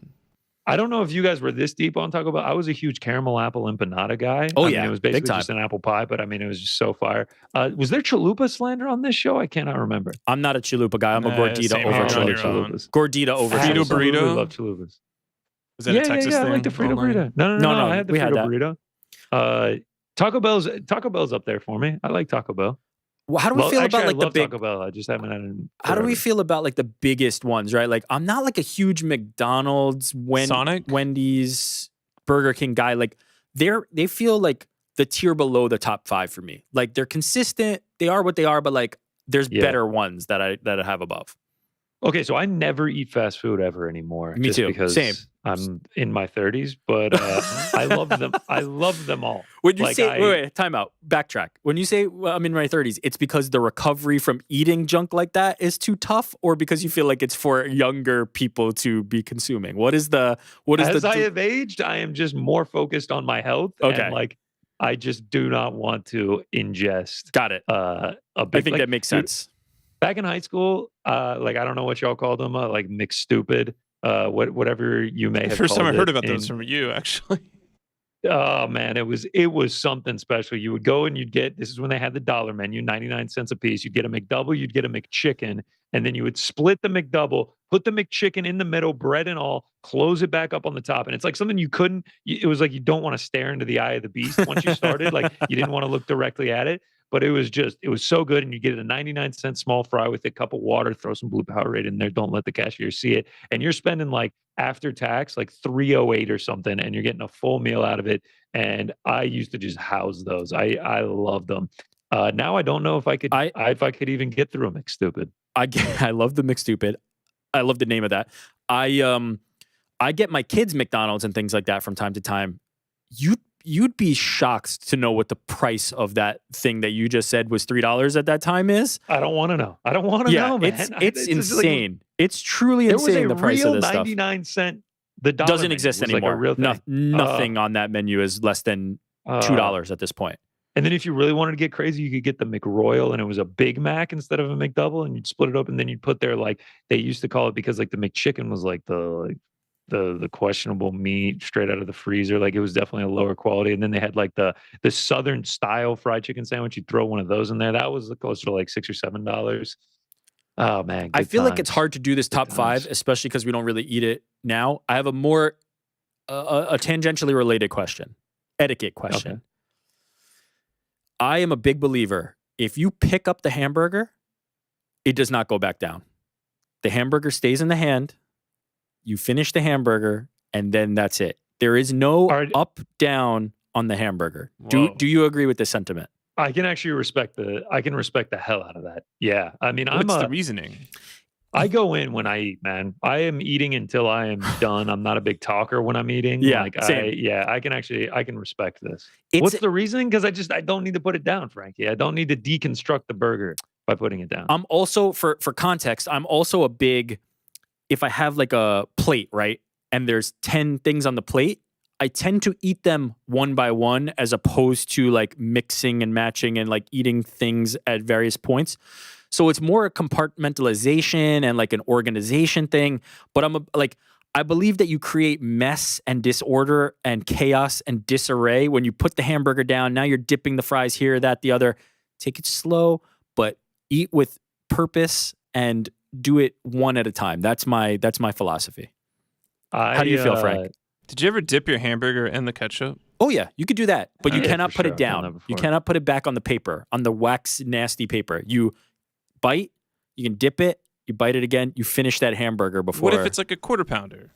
You better finish that thing. Ooh. We're talking McDonald's burgers? Any burger. Any like no, so like okay, sorry. If this is like a big time, no. like real fancy restaurant burger, I might put it down. Agree. Any fast food burger, restaurant diner burger, of course you can put it down because that thing weighs 6 pounds and like it's falling apart and all those things. Not the same. I'm talking fast food, self-contained. Diner burger, restaurant burger, different rules. It was a little neurotic. Yeah, I mean it is what it is. Joe just sent us in the comms chat. Taco Bell receipt from 1999.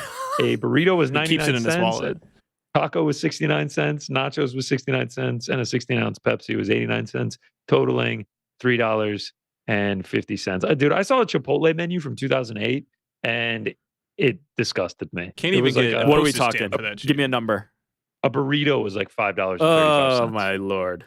Yeah, Chipotle is like $20 now. We're cooked. We're cooked. We as Americans are getting gouged on food, both at the supermarket and at the restaurant. Like there's just no winning. Food is insane. When did beers just become like $10? Yeah, it's just $10 for a beer now. Jesus. It's just like it is crazy, man. It's crazy. Speed rankings: Chick-fil-A, Taco Bell,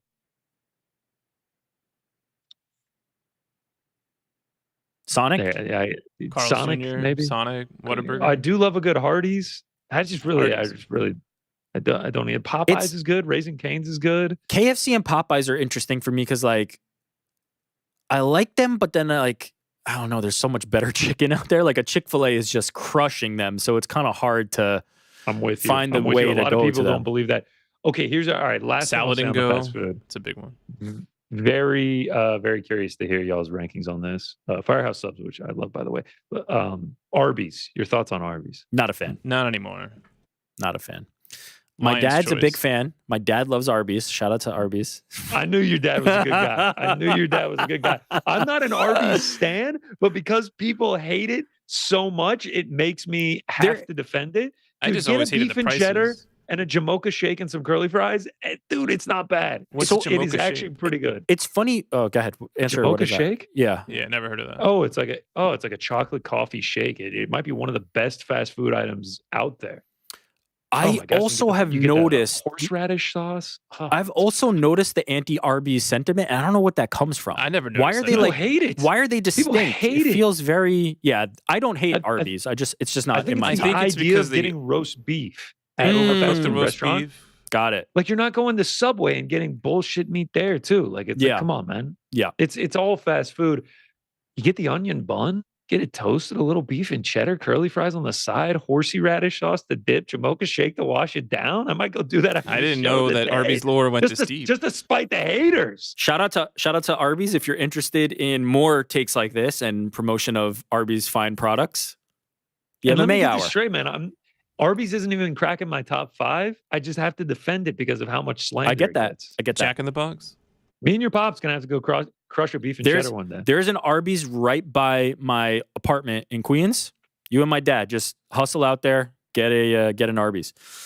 Okay, Parker Turk, the freaking boys! ! Do you think the UFC would be successful if they launched a yearly subscription service, say $400 a year, and you get access to every pay-per-view? Right now, $80, $85 after tax is steep. Thanks. So, what about the idea of like a subscription model where you can just buy the whole thing for the year? Yeah. For $400, like you're essentially getting half off if you just buy the entire year.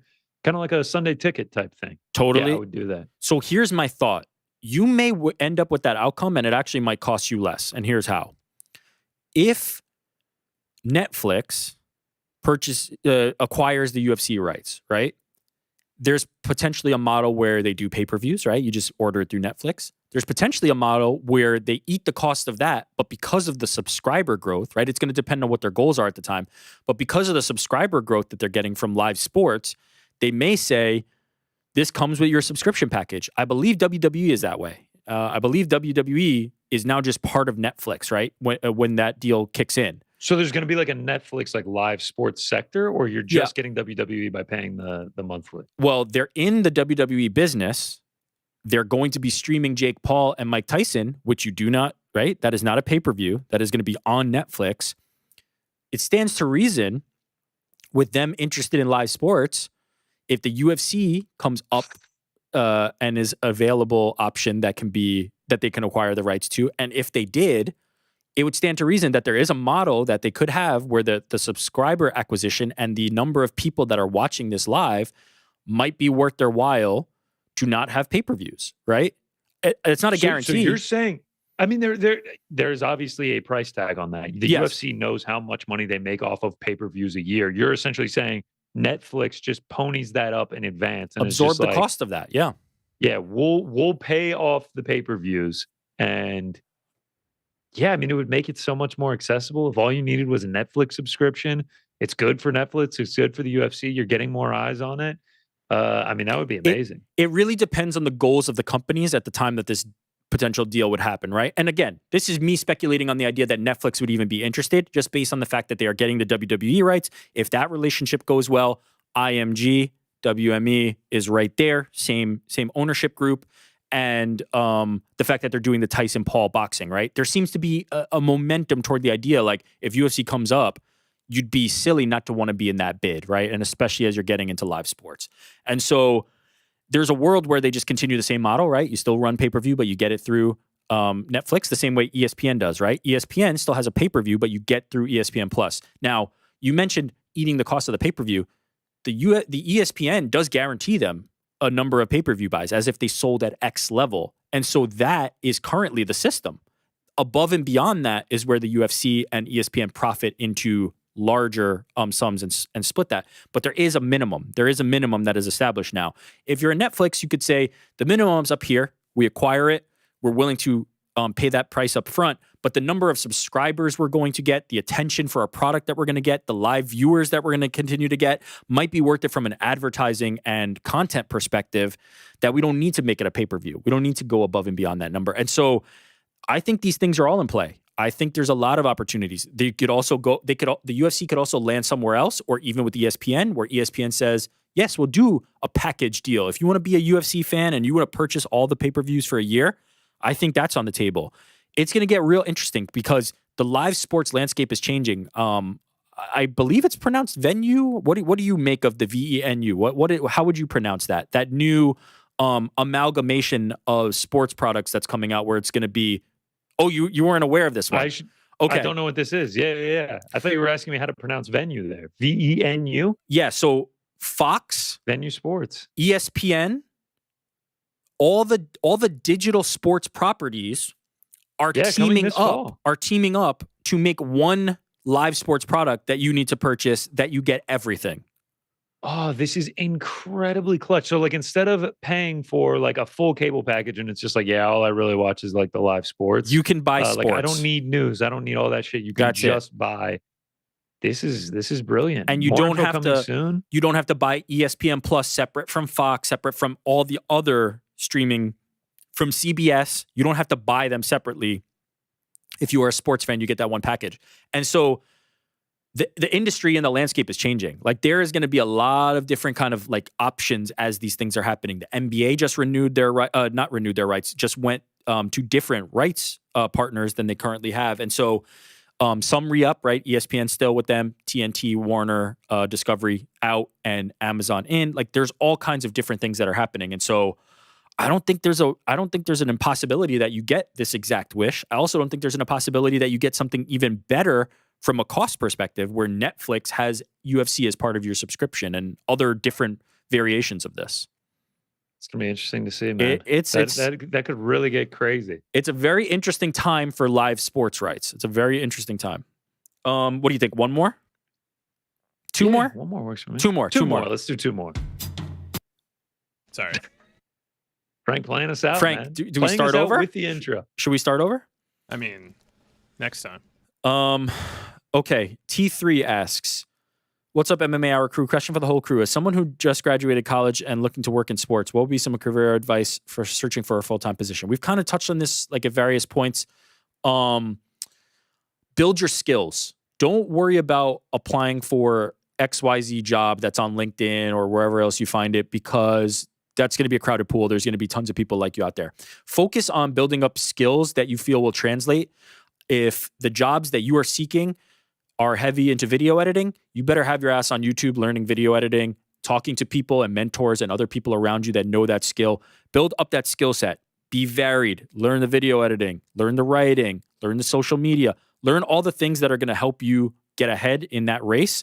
And then as you're doing that, maybe create a website, a portfolio, something that you can show people quickly so that will make you stand out from other people that are applying. Resumes are old. Nobody cares about resumes anymore. Like if I see a resume, it's just a piece of paper with a bunch of shit listed on it. It's not really that fascinating to me. I don't hire based on that stuff. I want to have a conversation with somebody. And beyond that, you can write on your resume that you know how to edit video. If I don't see you edit video, then I don't know that you can edit video. So show me something. Build your skill set, create a portfolio, create a website, do something that you can show people your skills, and then see where you get. That's my number one tip. 1,000%. I could not echo that harder. And then, I mean, you said don't really worry about applying on the LinkedIn ones, but like also apply your ass off to different places. Like it's going to take a million different applications in this industry before you finally land something. Don't get discouraged by no's. Don't get discouraged by people not responding. Like just apply. And then once you have your foot in the door, make the most of it. Make as many connections as possible, because as I have learned early on in my career, connections can easily branch you into what is next and lead you to your next job. I think going back all the way to like my sophomore or junior year of college, it has been some sort of connection that has gotten me every internship and job that I've had. Totally. Networking works. Reaching out to people works. There's a lot of people who are scared to like ask people for a favor or ask people for their time because they feel like they're not accessible. Yeah, Frank is notorious for that. They're not accessible, or they're going to say no or shut you down or not have time. Let them tell you that, right? If you reach out to somebody, plenty of people reach out to me and they're like, "Man, I didn't think you would reply." Let me tell you that. If you don't think I'm going to reply, take the shot. And if I don't reply, you'll know I don't have time to reply. If I do reply, now you just made a connection that you didn't have previously. I just want to clarify one thing. I wasn't saying like, don't apply for jobs. You're right. It's a numbers game. Totally. What I was saying is go away from the idea of there's this one job on LinkedIn. It's the perfect job for me. If they only knew how great I was, that is a losing game. That is a losing game. There's not one job. There's not one job. You are just going to have to apply until you get hired, and then go from there. Like it is really all about just getting your foot in the door. Show them what you can do, though. That is the way to get it. Because like you said, like going back to the connections thing, you were like, yeah, a resume doesn't do much for me. It's just a piece of paper with a bunch of shit on it. Someone that can vouch for you, being like, this guy is sick at video editing. It may say you can edit videos on a resume, but someone being able to say that and vouch for you is going to go a million times further than a great resume. Treat getting that job like a job, and you'll be successful. Work hard at it. It's not some great advice. Just update the resume and send it off. That's not getting how it gets done. Getting a job is a job in itself, for sure. Frank, did you have anything to add to that? You seem to want to jump in. Oh, no, you guys covered all of it. Oh, good. Good job. Jesse, last one. Jesse, what's up, boys? Non-MMA related question here, but wanted to get your guys' opinion on something. I'm the best man in my childhood friend's wedding next month. Only problem is, oh boy, I like drama, so this is getting good. I'm not a fan of his fiancée. Oh man, this is getting good for me. I'm enjoying this. No problem, mate. Yeah.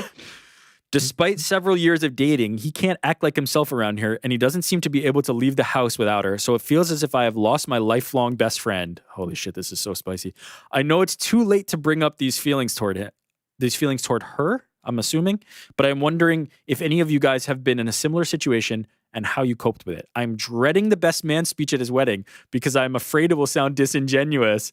But at the end of the day, I truly just want what's best for him. I'm afraid that's not that it's not her. Love the show, boys. Jay, first of all, I'm sorry for like grinning and smiling and enjoying this too much, but I do love drama, and so this is great for me. And even though this is a very uncomfortable situation for you, right when I was gonna be like, sounds like a conversation that should have happened already. At least they're conscious of that too. Like, yeah.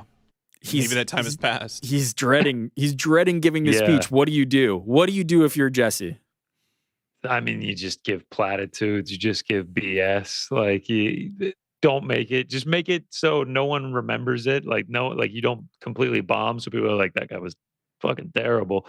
But like, don't say anything that people are going to look back and be like, yeah, that was kind of weird that he said that. Just be supportive of your friend. You know what I say? You don't have to go into like a, when Jesse met Jessica. Yeah, don't fake it. Don't fake it. Just be is a job for couldn't be happy. ChatGPT. I would just roll up the sleeves, tell ChatGPT what's up, and then let it figure it out. This feels like you guys are putting a Band-Aid on something, right? The conversation around the best man speech is a symptom of something that's much larger, which is that... It's the more immediate concern, though. Nah, but see, that's a Band-Aid, right? Your immediate concern is you have the cut. You put the Band-Aid on, but like to stop the bleeding. But like, how do we treat the wound, right? How do we treat the infection? That's got to come later. The problem here is that he feels like he's lost his best friend to somebody he does not like. He lost his best friend to his inability to have the communication about boundaries and where he was feeling about this choice. Is it too late? Can he have this? I think now that it's wedding season, it's too late. So you either abstain or like, hey, your best man I am, but not for this. Yeah, I guess that's true. Like you haven't brought up the topic once around the whole relationship, them getting engaged and now about to get married. You haven't once been like, hey man, like, are we ever gonna hang out where like she doesn't come? Or like, hey man, why do you act so different when she is around? Like you don't Those act are all like you're statements. Like, I think you should say, I feel this way when I ask you to come out and she's always tagging along, or I feel this way whenever you act this way. Two follow-ups to that. Don't be confrontational. One is it too late, or can that still be done? You're saying wedding is too late. He's already dead. Question two. If you do that for somebody who's maybe not in this situation where it's too late, are you opening the potential where they're like, well, I love my fiance more than I like hanging out with you. Don't give him an ultimatum. Bud. Yeah, that's fucked up. But you're kind of making them. Would say. That's why you have to describe it in a way where it's like, look, this is how I feel. You have every right to do what you want and be what you want to be with. However, there is a way that's going to make me feel. So that's ultimately your choice. And don't give him like a threat of like, but if you do that, I'm gone. But are you being willfully ignorant of the reality that if that friend is like, I don't want to have to deal with knowing that you don't like my fiance, why am I going to hang out with you? That's a potential outcome. That's a potential reality that you could be facing.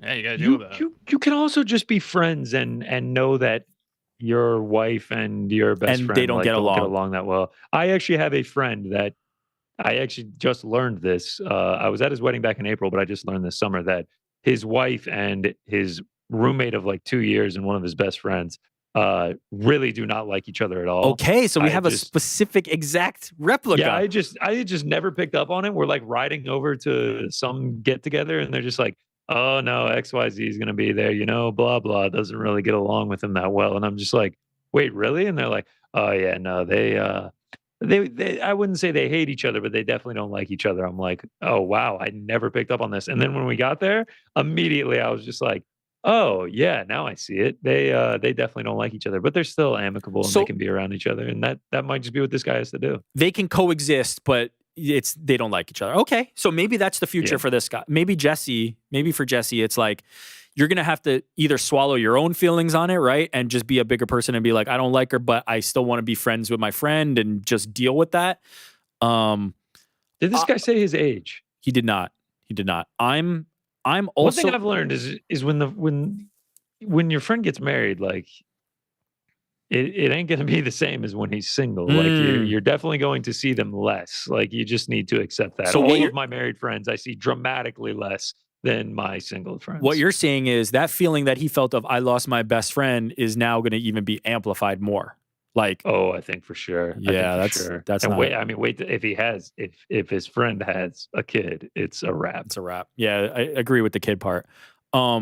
I'm with you. I'm of the opinion like people can coexist. Like your wife doesn't have to like your friend doesn't have to like your wife, your friends don't have to like each other if they're separate friend groups, like, or even the same friend group. Like people's relation. I am not the manager of your relationship with other people, right? Even though there are people who I love dearly and want to be all in the mix together, I am not managing your relationship with that person. If you don't like them, that doesn't mean I don't like you and I don't like them. That doesn't mean that I can't be friends with both of you. It has nothing to do with me. That's your relationship. And so I would just say Jesse not liking the wife is their pairing and their relationship that either can be mended or the fiance, sorry, jumped the gun, that either can be mended or not. But the relationship with the friend can still coexist as long as you can handle that. As long as the last Jesse thing I wanted to say on that is the idea of him acting differently in front of her. Like that could be looked at as two ways. One is he's this authentic self around her, and this is finally coming out, and now you have to decide, is this person really who I thought they were? Blah blah blah. Or second, the way that he's acting around you independently is an outlet. Like he needs to get that part out and just almost look at it as exclusivity. It's like, hey, well, when he's with me, he's authentic. It's real. He's figuring his stuff out with his mate, and that's on him. And just kind of look at it as a badge. Last thing on this, there's a lot of broing, there's a lot of testosterone here. I would like to get Andy's thoughts on this from a female perspective. I think that's an important part of this equation. Oh man, I've been in this position before where I haven't liked my best, like, close friends or whatever, it's like significant others, but I will say it. You'll just tell them. I'll just tell them straight up because, like, what's the point? If you're not a friend, you don't say. That's the way I see it, right? To each their own. But I'm like, if you're my friend and I actually care about you, I'm gonna tell you how I feel and I'm gonna tell you why. Who the fuck is we? Exactly. Did it make your relationship with that friend stronger, the same, or worse? Like, what was the impact of telling them that? So at first, not any better. At first, there was a lot of like, well, then I'm just not going to tell you when we're arguing or whatever. I see GC laughing. But I feel like in the end, it brought a lot of stuff to light. And it made it better because you were more transparent with each other, basically. Yeah, I do feel like in the end, we were like even stronger for it because I'm like, why would I lie to my best friend? That's the way I see it. Yeah. Why, GC, why are you cracking up? All right. Is she still talking right now? No. Are you ignoring? You can't hear her. I have not been able to hear her or Joe this entire time. But I didn't want to interrupt them. You missed some real game. All I heard was just you like checking in every once in a while. Oh, okay. And then I heard who the fuck is we? And then just more checking in, and it was just dead silent. But I didn't want to interrupt her. You missed some real game. Andy dropped some knowledge, and she just said sorry to you for not being able to hear. I did hear her that time. I did hear. Oh, that okay. Time. Good. Yeah, what was the final verdict? She was like, GC should mind his own business. No, that's what I was doing. I was minding my own business. I was just honesty is key. Honesty is the best policy, and it ends up being more transparent with people. Always ends with in my experience, in my life, I try to live by honesty as the best policy, and it always leads to a better outcome. Even if there's some pain at the beginning and you don't really want to say it, on the back end of that, everybody knowing 100%. Where everybody stands is the best way you can kind of approach everybody and respect everybody's wishes. 100%, man. This almost felt like a therapy session. Yeah, I mean, shout out to Jesse. I hope this navigates the best way you can. As I said, like I was laughing because I really do like drama in that capacity. But this is your real life, and I'm hoping that things work out better. My suggestion: I don't think it's too late. I think you figure out a way to elegantly kind of have a conversation about it, but it's not before this wedding, and it's not. Like you need some time to let that kind of simmer because there's no rush on that and life's going to change drastically anyway. But I think you have to have the conversation at some point, but it ain't anytime soon. You gotta wait till post wedding. Yeah, it sounds like a therapy session, and that's funny because support for the MMA Hour comes from BetterHelp Online Therapy. I mean, some parts of your self-care routine they should just be non-negotiable, and those priorities look different for each of us. Personally, I always try to work out. Meal prep, spend time with my family. But it can be hard. It can be hard to make time for you when things get hectic, things slip, sacrifice sleep, skip a workout, eat a bag of chips for lunch. That's why it can be so helpful to make time for therapy each and every week. Excuse me. I'm sorry. Sorry. BetterHelp Online Therapy offers a safe space to work through stress and figure out what's really important to you. BetterHelp is a convenient, affordable way to give talk therapy a try. It's entirely online and flexible. Man, this is like the mice laughing in church. I'm really just having a hard time getting through this. It's entirely online and flexible enough to fit into any schedule. You can fill out a brief questionnaire to get matched with a licensed therapist ready to help you lighten your emotional load. Never skip therapy day with BetterHelp. Visit betterhelp.com/the MMA Hour today to get 10% off your first month. That's BetterHelp, HELP.com/MMA Hour. You know what's good therapy? Laughter. So I'm feeling what you're putting down. I enjoy that. What tickled you? I can explain to you guys offline later. You ever done BetterHelp before, Frankie? Yeah, I had my first session with BetterHelp last week. Wow, that's awesome. Verdict? That's awesome. Like, what do we feel about it? I think it was great. Oh, fantastic! Yeah. I know Ariel's an advocate, so shout out. Big advocate. They pair you with the right person. Service. The technology's great. I found it to be really helpful, and I think our viewers would too. I got the feeling that Frank started like shoveling food into his mouth and like had to stop down there and then maybe jump back in. Frank has a jar of something next to him that he just takes a nibble of every time he's about to talk. So he kind of sounds like he's chewing through something each time he gets on the microphone. I can confirm both. Yes. Yes. That he's just like, the thing is, like, we've nailed him. Talk to Jesse. We've nailed him. I did just want to, I know we got a long way from it since the beginning of the show. I did just want to remind you guys that the PFL playoffs continue at Hard Rock Live in Hollywood, Florida on Friday, August 16th, if you guys didn't know. And you can watch as 2023 PFL World Champ Impa Kasangane squares off with Josh Silveira in a rematch of the 2023 PFL World Championship. And 2022 PFL World Champ Rob Wilkinson, he's taking on Turkmenistan's own Davletzan Yagshtermuradov. Plus the Gadzi Rabadanavas as he looks to punch his ticket to the PFL World Championship versus the Canadian badass Michael Dufort. Couldn't have got any sort of phonetical breakdown for those names there, but we pushed through. So get ready for an epic showdown Friday, August 16th at 9 p.m. Eastern on ESPN and ESPN Plus, or you can grab your tickets on Ticketmaster because when you are watching the PFL, you can be a part of the action. It's all or nothing. Love it. All right, so I think it's time that we look ahead to Saturday. This weekend. I think it's time that we look ahead to Saturday's fights. Correct me if I'm wrong, but I believe this is the fight that we're UFC Fight Night. What is it, 94? You said UFC Apex 95. 95 is the lone thing, right? We don't have any other like action because PFL playoffs resume next week. So I think this is it for us. That's really nothing like major in the boxing world or anything. There's a boxing card on DAZN, Virgil Ortiz, but Virgil Ortiz, okay, that's decent. That's worth tuning in for. Okay, but UFC is our main offering in MMA this week. Okay, Marcin Tybura, Sergey Spivak too. I feel like Sergey Spivak's improved since last time, so it'll be interesting to see. I mean, you got any major thoughts on the main event? I don't have any major thoughts on the main event. Let's. All right, Chepe Mariscal, Damon Jackson is actually. I like that fight. I'm looking forward to that. Yeah, I'm looking forward to that. They added Chris Gutierrez late against Kwang Le, who's debuting from LFA. That should be decent. I mean, it's always fun to watch Chris Gutierrez get in there. Danny Barlow, left hand to God, is going. So I do love that could nickname. be exciting. Great nickname. And then you got two women's ranked women's bantamweight bouts. Yana Santos versus Chelsea Chandler and Carol Hossa versus Penny Kianzad. Carl Williams, Atlanta's very own, going, trying to move to 4-0 in the UFC. Yusuf Zalal is back after a great performance against Billy Q. I mean, he looked fantastic. And then we get another rematch. Bookend rematches on this one. Stephanie Luciano taking on Talita Alencar, who I believe they drew on the Contender Series, and now, scores will be settled in Las Vegas this weekend at the Apex. I mean, I go back to what I said earlier. This is just it's just a fight night that doesn't really feel necessary. It feels like they could have combined it with the 24th, but this is what we get with the ESPN deal. It's filler. It's not. It's a filler card. It's filler. It's a filler card. It is a filler card. That's essentially all it is.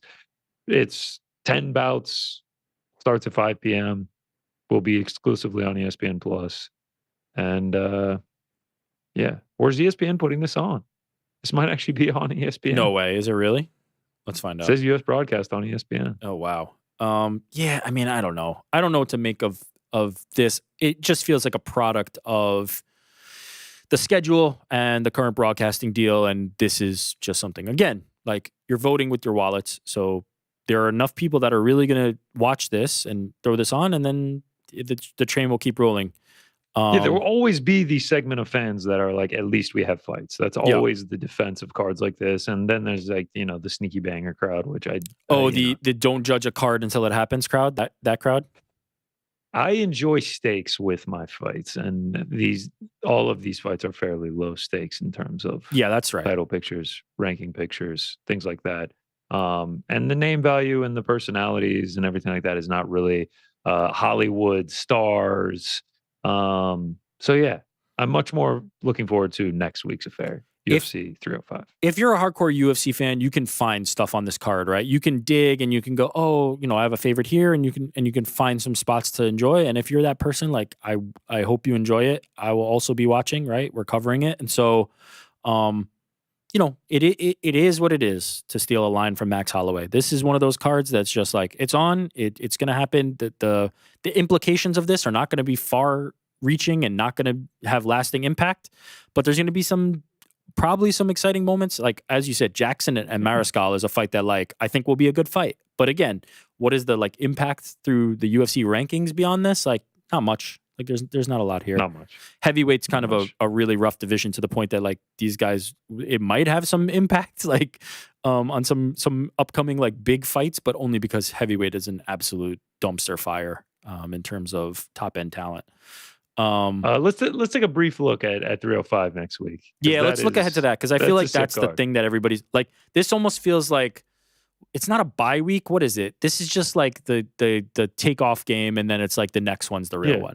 Like, you're kind of like half-assing it. This is for sure. This is almost like you've made the playoffs and like you've clinched your spot, but you still have one game left. That's what it is. That's right. That's a good call. Main event though next week, Perth in Australia. DDP is already touched down. He's saying he's getting a lot of love there. Dricus du Plessis, Israel Adesanya.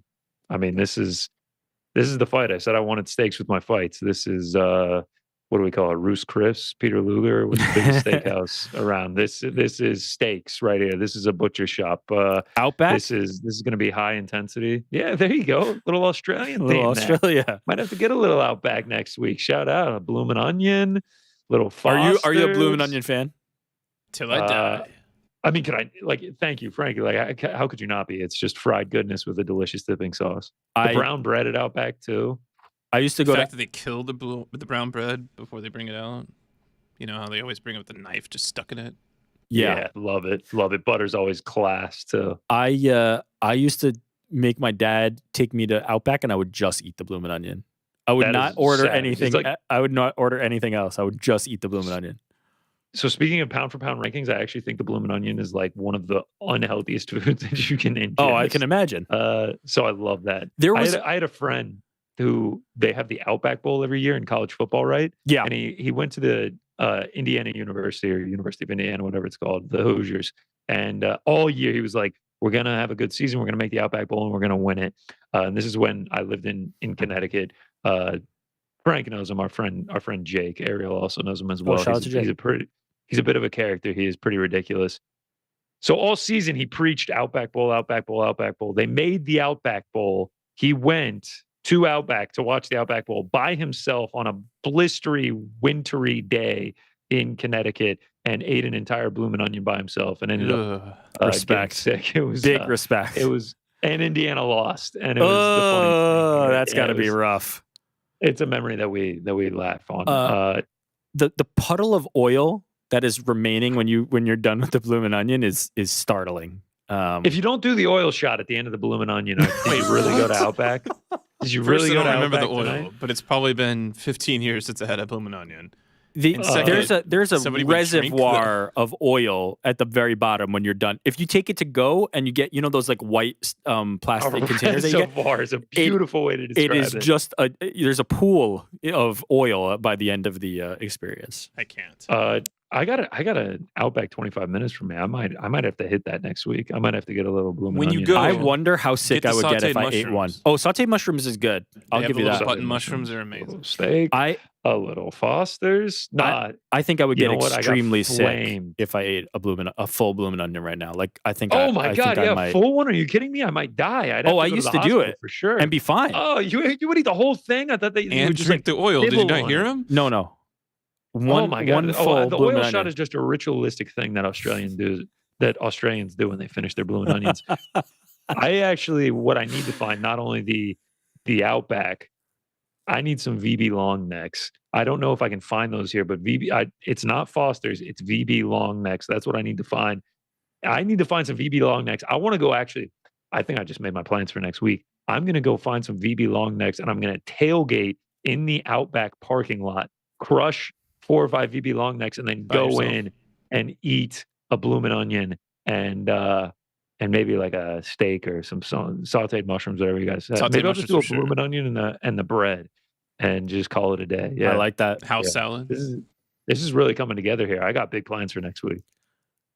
Dricus du Plessis versus Israel Adesanya.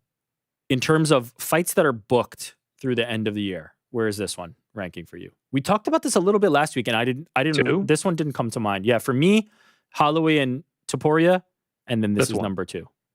Yeah, that's one, no doubt. And then Merab Sugar 3. I think that sounds right.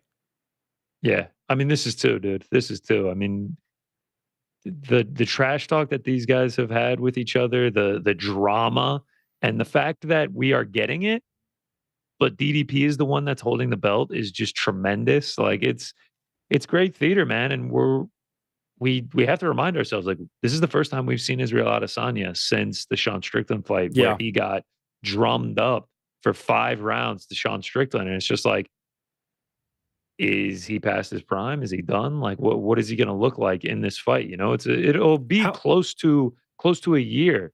So it's fascinating to see what happens here, man. When was the Sean Strickland fight? September of last year? When was it? September 9th, 2023. That's just like right off the top of the dome. How crazy is it that like a little over a year ago, the conversation was, is DDP legit? Is he even any good? Is him fighting Rob Whittaker going to be the end of his contendership? He needs a real win. Now, and Israel Adesanya is doing Sean Strickland a favor by fighting him in that main event. Fast forward 1 year's time, DDP is the champion. Israel Adesanya is the guy who's coming back, and we're like, does he still have it? The roles have not just reversed, but like they've gone so far the other direction. It's mind blowing to me that it's only been a year's time since we're kind of having these conversations.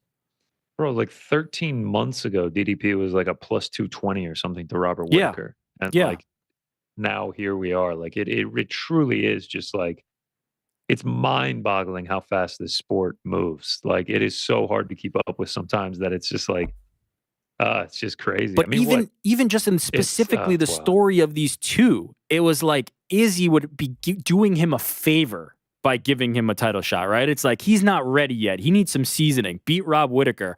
And now it's Israel's coming back into champion DDP's territory to fight. I mean, this is craziness. This is nuts. It is. It is. And I can't wait to see what happens because I don't know what's going to happen. Because anytime that I doubt DDP, he gets it done. Yeah. I mean, everybody, like he has always been doubted.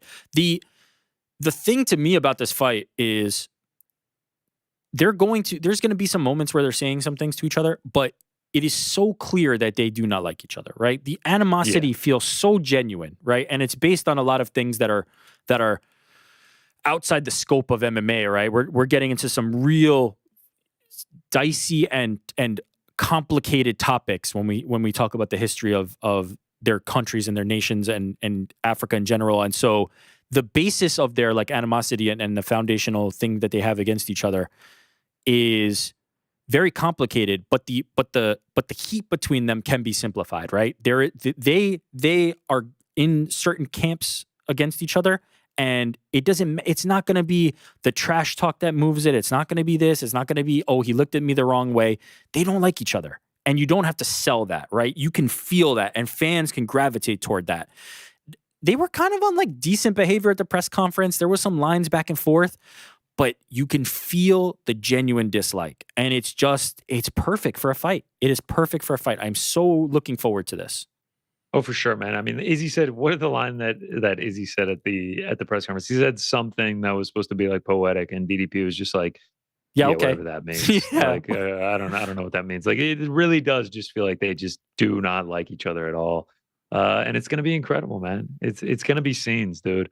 I'm very curious because when it was Izzy versus Sean, if I'm not mistaken, like it felt like the Australian crowd was kind of pulling for. Oh, they were big on Strickland. Oh yeah.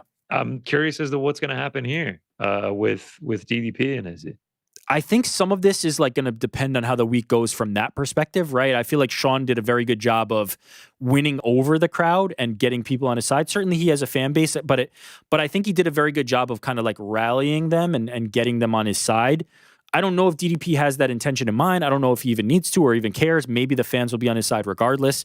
But it's going to be fascinating to see how that dynamic plays out. But ultimately, in the way that it wasn't with Sean Strickland, that was all window dressing, right? Because I don't think Sean Strickland and Israel Adesanya really have any beef or rivalry. Like I don't think they really dislike each other. I think Israel would want that fight back, right? And I think Sean's happy to have the win over Israel, but it didn't feel like animosity. It didn't feel like real, like kind of dislike for each other.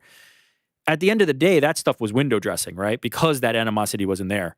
In this case, that part doesn't matter, right? The window dressing part of it doesn't matter because when they are in the cage, there is nothing that either one of those men would rather do than beat the other. And there is nothing that other person wants less than to have a loss to the opponent on their resume. For Israel to lose to DDP or DDP to lose to Israel, that is the last possible outcome that they could want. And so that motivation, that intensity, that rivalry, that genuine dislike is the perfect making for a fight. This is the best of what we get when it happens this way. You don't need to sell it. There doesn't need to be manufactured drama. This is it. This is it. It's incredible, man. It's why you're a fan of this sport. Like for moments like this, and there's so many different directions that the middleweight division can go after this fight. God. Like it's just like the options are endless depending on who wins. It's incredible stuff, man. And yeah, I don't know what's going to happen. It's very closely lined. I don't know. I was just going to say, what he's going to be at. What about from a fight perspective? Like, where are you thinking right now? Like, I have no idea. I just don't know. I just don't know, dude. I have no idea. It might just be one of those that I just have to sit and watch. Like, I just don't know. I don't know where Izzy's at. I don't know, man. It's going to be fascinating. Conventional wisdom would say to me, if I thought Israel Adesanya at his best would have mopped up DDP at the time, the Sean Strickland evidence might not change my mind because it's a very specific style and because it maybe was Israel's off night, right? I'd really have to see Israel lose like that again to believe that that's the Israel that we're going to see, right? I really do believe Israel Adesanya had an off night, and I really do believe Sean Strickland had a perfect style for that circumstance. But if we see DDP win again, maybe that's just a sign like, hey, the division has caught up to Israel in a way that he was so far ahead of them before and fought so many times that they just had time to catch up. But until I see that, I do start to feel like I'm in the camp of like, I would have picked Israel then. I kind of feel like I'm picking Israel now. But I'm so also accepting of the idea that could just be totally wrong and DDP is just the guy now.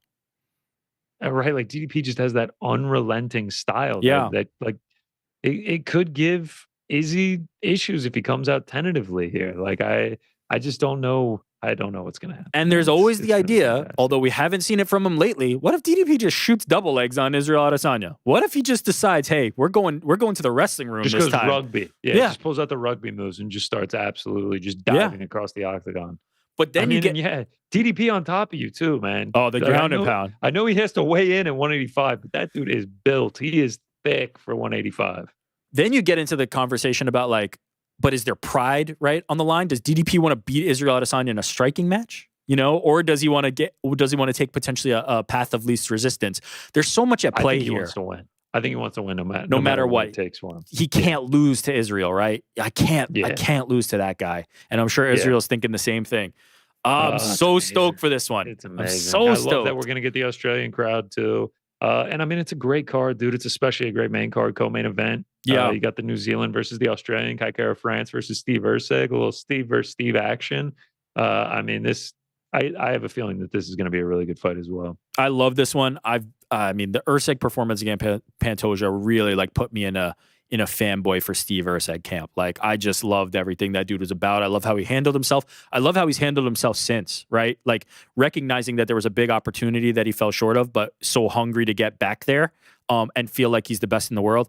I love this fight too. The return of Kai Kara France. Like, I was about to say, we haven't seen Kai Kara in 15 months, man. My guy, I almost forgot about him at this point. I haven't seen him in so long. Two dudes who are all action in fights that have a lot of meaning and a lot of stakes. The things that we've kind of talked about this Saturday not potentially having, like this one is dripping with the stakes, or at least these two, right? These two fights in particular, you feel like it has everything. It has the style, it has the story, and it has the stakes.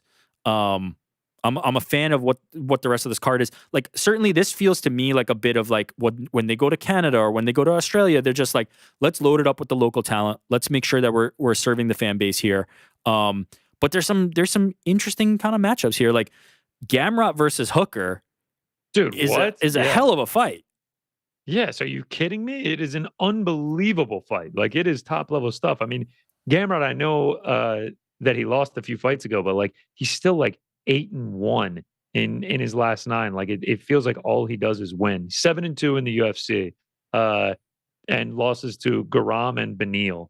Like, he's unbelievable. And then Dan Hooker, the performance that he had against Jalen Turner, like, like how can you not enjoy watching this guy's fight? He's an absolute dog.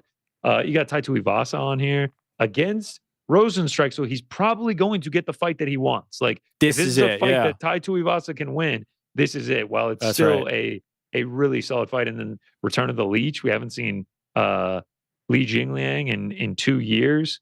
You're Leech Hive, I feel like. You're number one in the line for the Leech Hive. Well, I love Leech. Love the suit that he had on 2 years ago. Press that meme suit has lasted this long. But also, just before that, I watched him at my first ever UFC event, and he won by knockout, and it was amazing.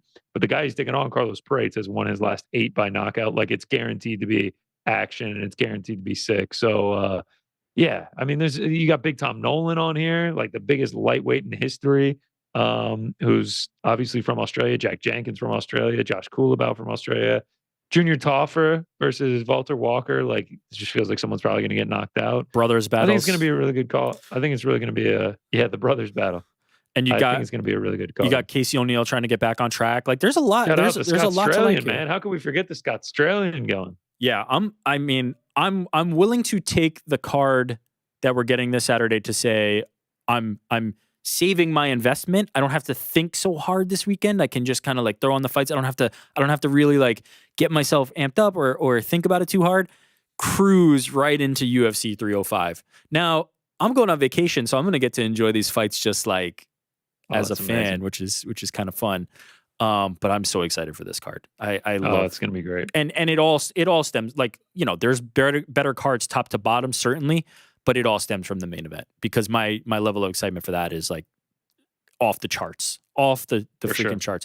I've almost during the course of this talked myself into it being above Max and Ilya for me. Honestly, it can't be above Max and Ilya for me. It's possible for me. I think this is a beautiful runway. They've built this perfectly. A beautiful runway combining local talent with fights that are going to be very exciting into a incredibly high stakes main event. I think it's going to be awesome. It should build super nicely to the tension by the time Israel starts his walkout, but certainly by the time DDP starts his walkout, the level of tension in that arena is going to be like, people are going to be gripping the chair and just like digging their nails in. I can't imagine what it's going to be like when that bell rings. I mean, there is a real chance that these 4 main card fights leading up to the main event are all great fights. Yeah, like all of these guys are action, finish oriented. I guess except for Gamrot, but like he's going against Dan Hooker, so like Dan Hooker's going to bring the action. It's going to be a great night, man. I'm very much looking forward to it. Yeah, exciting times ahead for UFC when it comes to the pay-per-view, because then they're going to roll into 306, Sphere. which everybody has been, Dana White in particular, has been building up to be the greatest experience that anybody's ever had. Can't wait. 307, the wait. return of Juliana Pena, our Parlay boy counterpart. Shout out to her. Parlay pals, rather. Sorry, I know you're stickler on that one. And then 308. Like, they've got some momentum coming right now. Like, the UFC is going to go on a little streak here. And you know what I was thinking? Like, you know how they sometimes offer being able to watch UFC cards at movie theaters? Oh, yeah. I know some people have done it and said it was a good experience. I feel like the Sphere card would be the perfect. Yeah, that's a great call. That's a great call. Post it out on the big screen, on the silver screen. Well, because I feel like that would be awesome. Dana White, I forget which event it was after, or it was in either a post-fight press conference or a pre-fight press conference, but he kept talking about, like, somebody asked him basically, you've been talking all about the in live experience, right, at the Sphere, because naturally that's what the biggest draw is going to be, people who are in the venue. But how are you going to make it great for TV? And he rattled off all these things. He's talking about how it's going to be the best TV product in addition to the best live product. Like, if you sit on an IMAX screen at Times Square and you're watching that fight and it's just like blowing your mind, I could bet that that's going to be like a religious type experience. If it delivers in the way that Dana White has promised it will deliver. Yeah. Hit up the movie theater, pop a couple edibles, just really just get into something crazy. Frank, you in? All right, Frank, Sign you down? me up. Yeah. All right, we closing this bad boy out? Yeah, bets? I think we should talk bets, yeah. All right, before we get to that, do you know the beautiful thing about being a sports fan, Rick? What is it? No. Is that there's only like 2 days the whole year without a game. 2. Wow. And with so much happening and so much action, that makes just about every day game day over at DraftKings Sportsbook. I've learned that through the Olympics. It's super easy for first-timers to get started. Try betting on something simple like picking a team to win. Go to the DraftKings Sportsbook app, select your team, and place your first bet. It really couldn't be any easier, any simpler than that. And if you're new to DraftKings, you got to check this out. New customers bet $5 and get $150 in bonus bets instantly. Go ahead, download the DraftKings Sportsbook app now and use the code VMMAHour. That's the code VMMAHour for new customers to get $150 in bonus bets instantly when you bet just $5 only on DraftKings. The crown is yours. Gambling problem? Call 1-800-GAMBLER. Or in West Virginia, visit www.1800gambler.net. In New York, call 877-8-HOPE-NY or text HOPE-NY 467-369. In Connecticut, help is available for problem gambling. Call 888-887-8977-777 or visit ccpg.org. Please pay responsibly. On behalf of Blue Hill Casino and Resort, Kansas, 21 plus, age varies by jurisdiction. Bonus bets expire 160 days after issuance. Deposit and eligibility restrictions apply. See terms and responsibility gaming resources at dkng.co/base. All right, Parlay Pals time. I already got sweet sound of that wipe. I love that. Love it. She's looking to bounce back, and she's already given me her selection. What do we Gave it got? to me on Monday. Whoa. Santos, Chelsea Chandler over 2.5. Over 2.5. Okay. But I leaned 1.5. But I get it. I like it. So I'll throw the rest in the randomizer. Yeah, let's do that. And Frank will go first. I'll go second. Rick will go third. Beautiful. Interesting. It's good that Juliana gave her pick, because that was actually going to be my pick. But instead, I'm doing Carol Rosa and Pani Kianzad going over 2.5. Wow, no love for the women's bantamweight finishing ability here. What's funny is you paused on the Kianzad, but it was actually the Hosa that you got incorrect. But we keep a track of these things? Just notice. Are we really doing that? Happening here. Very good. Like it. GC?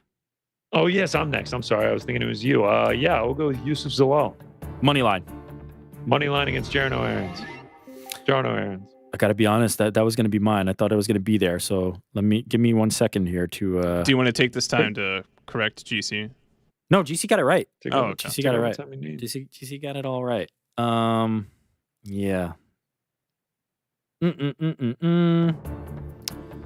Let's do... Oh God, I can't even do like a heavyweight under in the main event, can I? No, I can't. Boy, this one's rough. So, what are your plans for the rest of the day? Huh? What do you think, GC? Why don't you try one of the? I'm actually going to the Braves game point tonight, spreads. man. Are you really? Yeah, Sick. Delta Club, big fancy man over here. Who are they playing? Brewers got dusted last night, 10-0. So we're gonna bounce back tonight. Oh boy, we're gonna go. Left hand 2 God. Is that the pick? What do you think? I don't know. I just throw out the biggest favorite left. No. You know what? We're going to go Chepe Mariscal. All right. Jose Chepe Mariscal minus 230. That gets the parlay to plus 169. I think that's a closer fight. I think Damon Jackson, obviously the ground game is going to make it difficult, but ultimately I've been so impressed with Chepe. I'm just like, yeah, let's let it roll. The dog. I like Chepe. He is certainly a dog. All right, let's dive into my picks real quick. Not too exposed this week, but we'll kick it off. Carl Williams, got to support my Atlanta guy. Plus, I think he can get takedowns. We saw Denise get taken down and controlled for the entire first round against Austin Lane. So Carl Williams gets it done here by wrestling and using that grappling. Next up, I'm actually going to go the under 3.5 in the main event. Spivak, 6 of his last 7 have ended in rounds 1 or 2. And I actually favor him to win this fight. I think he has made the improvements, and I think he gets it done. And of late, he has gotten it done by finish. A parlay, Yusuf Zalal, Danny Barlow. Took this one a few days ago. Feel like they're just too good, too skilled, better striking, get it done. And then lastly, a little prop parlay over 1.5s in all of the women's fight. Wanted to do just the women's bantamweight, but it would not have paid enough, so I had it in the Luciano Alencar at over 1.5. That says minus 325. I think it's actually minus 450. Didn't update that, but it'll be all right. Minus 162 is what it pays, and those are the picks. Just 4 bets for me this weekend. I like it. Keep and it light. I feel good about it. What do we got bet wise on the Olympics still outstanding? Give us the rundown. Outstanding. I went very heavy on chalk on Team USA to win the gold, minus 400. I put overall standings. Or are you talking about basketball? No. Gold medal. Okay, gold medal count for USA. Team USA. Got it. No. Gold medal USA basketball. Oh, basketball. Minus 400. Okay. Yeah. Just really put a hefty number on that. Yeah. Denmark handball plus 200, sitting on a future for that. I love that. And then finishing a parlay with my guy Matthew Hudson Smith to medal in the 400. He was like minus 350. I think he's now like much bigger than that. He's actually about to go right now. Oh wow. So yeah, that's what I'm working with today. I love it. And yeah. And then there will be more throughout, as you've been saying. You're watching and just throw darts. So just throw darts, throw sprinkles, and just have a good time. How do we feel about Team USA basketball? I'm pretty confident. I feel pretty good. I'm feeling good. It's one of the best teams we've had. Feels like they're really kicking into gear now. I mean, I think they'll get past Serbia, and then they'll be massive favorites in the gold medal game, no matter who they play. And it'll be awesome. And then Denmark handball escaped narrowly, 32-31 against Sweden today. So yeah, I'm just going to keep riding it out. We only got a few days left, and then it's over. And then it's time for Premier League to start. Who we riding with this year, Rick? Yeah, I'm out, unfortunately, on all that. Like you guys get excited. I think I'm going to take Arsenal. I think Man City finally gets dethroned. I'm going to ride with Arsenal. Make the Gunners my squad to win it this year. Who are the UFC people that are Gunners fans? Do we know? Like who are your contemporaries? Who are your compatriots? If you do that? Right off rip, when I think of Arsenal, I think of KSI as an Arsenal fan. Oh, okay, that's a good one. Yeah, Arsenal's finished second the last 2 years. Famous for bottling it 2 years ago. Everyone said they bottled it. Yeah, I think they get it done this year. But you can't go Man City. They've won the last 4. I want to be different. I want to be contrarian. I mean, obviously Nottingham Forest is the favorite, but they're probably going to finish around like the 13 to 16 range. So. Is this going to cause tension with Helwani? Is this going to be like, or are you still? It's still Nottingham, and then it's like, okay, but Arsenal for sure. Also. Yeah, Arsenal is like my investment. That's who I bet on. Got it. Because at the end of the day, I have one team. It's Georgia football. That is my pride and joy. And then I like all the Atlanta teams. Braves, Falcons, Hawks, and then pretty much anything beyond that. It's it's just futures that I did that one year with Liverpool, and it was actually the year they won. So that's sick. I bet it was fun. Nice. Yeah, it was. Oh, it was great because they were such a tortured club. Like it was always like they couldn't win it, and then they finally won it that year. And that was fun. I enjoyed that quite a bit. I have a Liverpool jersey. Shout out to PT Carroll who sent me that. Oh, shout out! I also have a couple friends that are Arsenal supporters, so I might okay. So you'll have some fun. It's some friends with it. It's a 1 year contract though. You're going year to year. But Forest is for life. Forest is here, and then Arsenal gets added to the mix. Okay. Oh, for sure. What else? What else do we need to talk about? I think that's it, man. I think we covered it all. Yeah, I think we're good. Frank, anything else? No, I think we've covered all the corners. Good. You sound like you got caught eating again. I am not eating. Good. I heard Joe laugh, so that means yes. That was Alex. Frank, you want to rip the music? Yeah. Let's play the music. Ready for that? We're good. We're good. Sure? We're out of here. I don't want to jump the gun. You've been jumping the gun all day, so you might as well just start it, brother. No, I like that. Thanks for checking, Frankie. Yeah.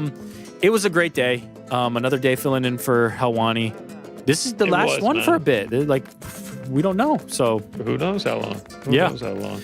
We'll see what happens from here. But it was fun. Like I felt good hosting these three. Like this was a good little run for us. I enjoyed this quite a bit. Yeah. Hopefully the fans didn't get tired of it. I thought the fans would get tired of it, but I feel like we've actually established the okay, we're tired of it, but we still like you guys baseline. Like I feel like we're in that lane now, where it's like I feel like we need a fancy name, some fancy branding. Yeah, we'll figure it out. Yeah, my agent said they hit him up. So our agent, don't forget, we have the same agent. Yeah, I forgot. Who the fuck is we? Not Frank. Frank's agent is different. Frank, are you self-managed or do you have an agent as well? I am self-managed. Ah, look at you. So pro. Not surprising. I do run everything by my cat. Good to do. Frank, have you ever said your cat's name on the show? His name is M31. Why is that? He's named after the Andromeda Galaxy. Wow, this is too heady for me. Like, I'm not like... Yes, I agree. And when he dies, he's going to get another cat and name it M32. You're right. Sequential. All right.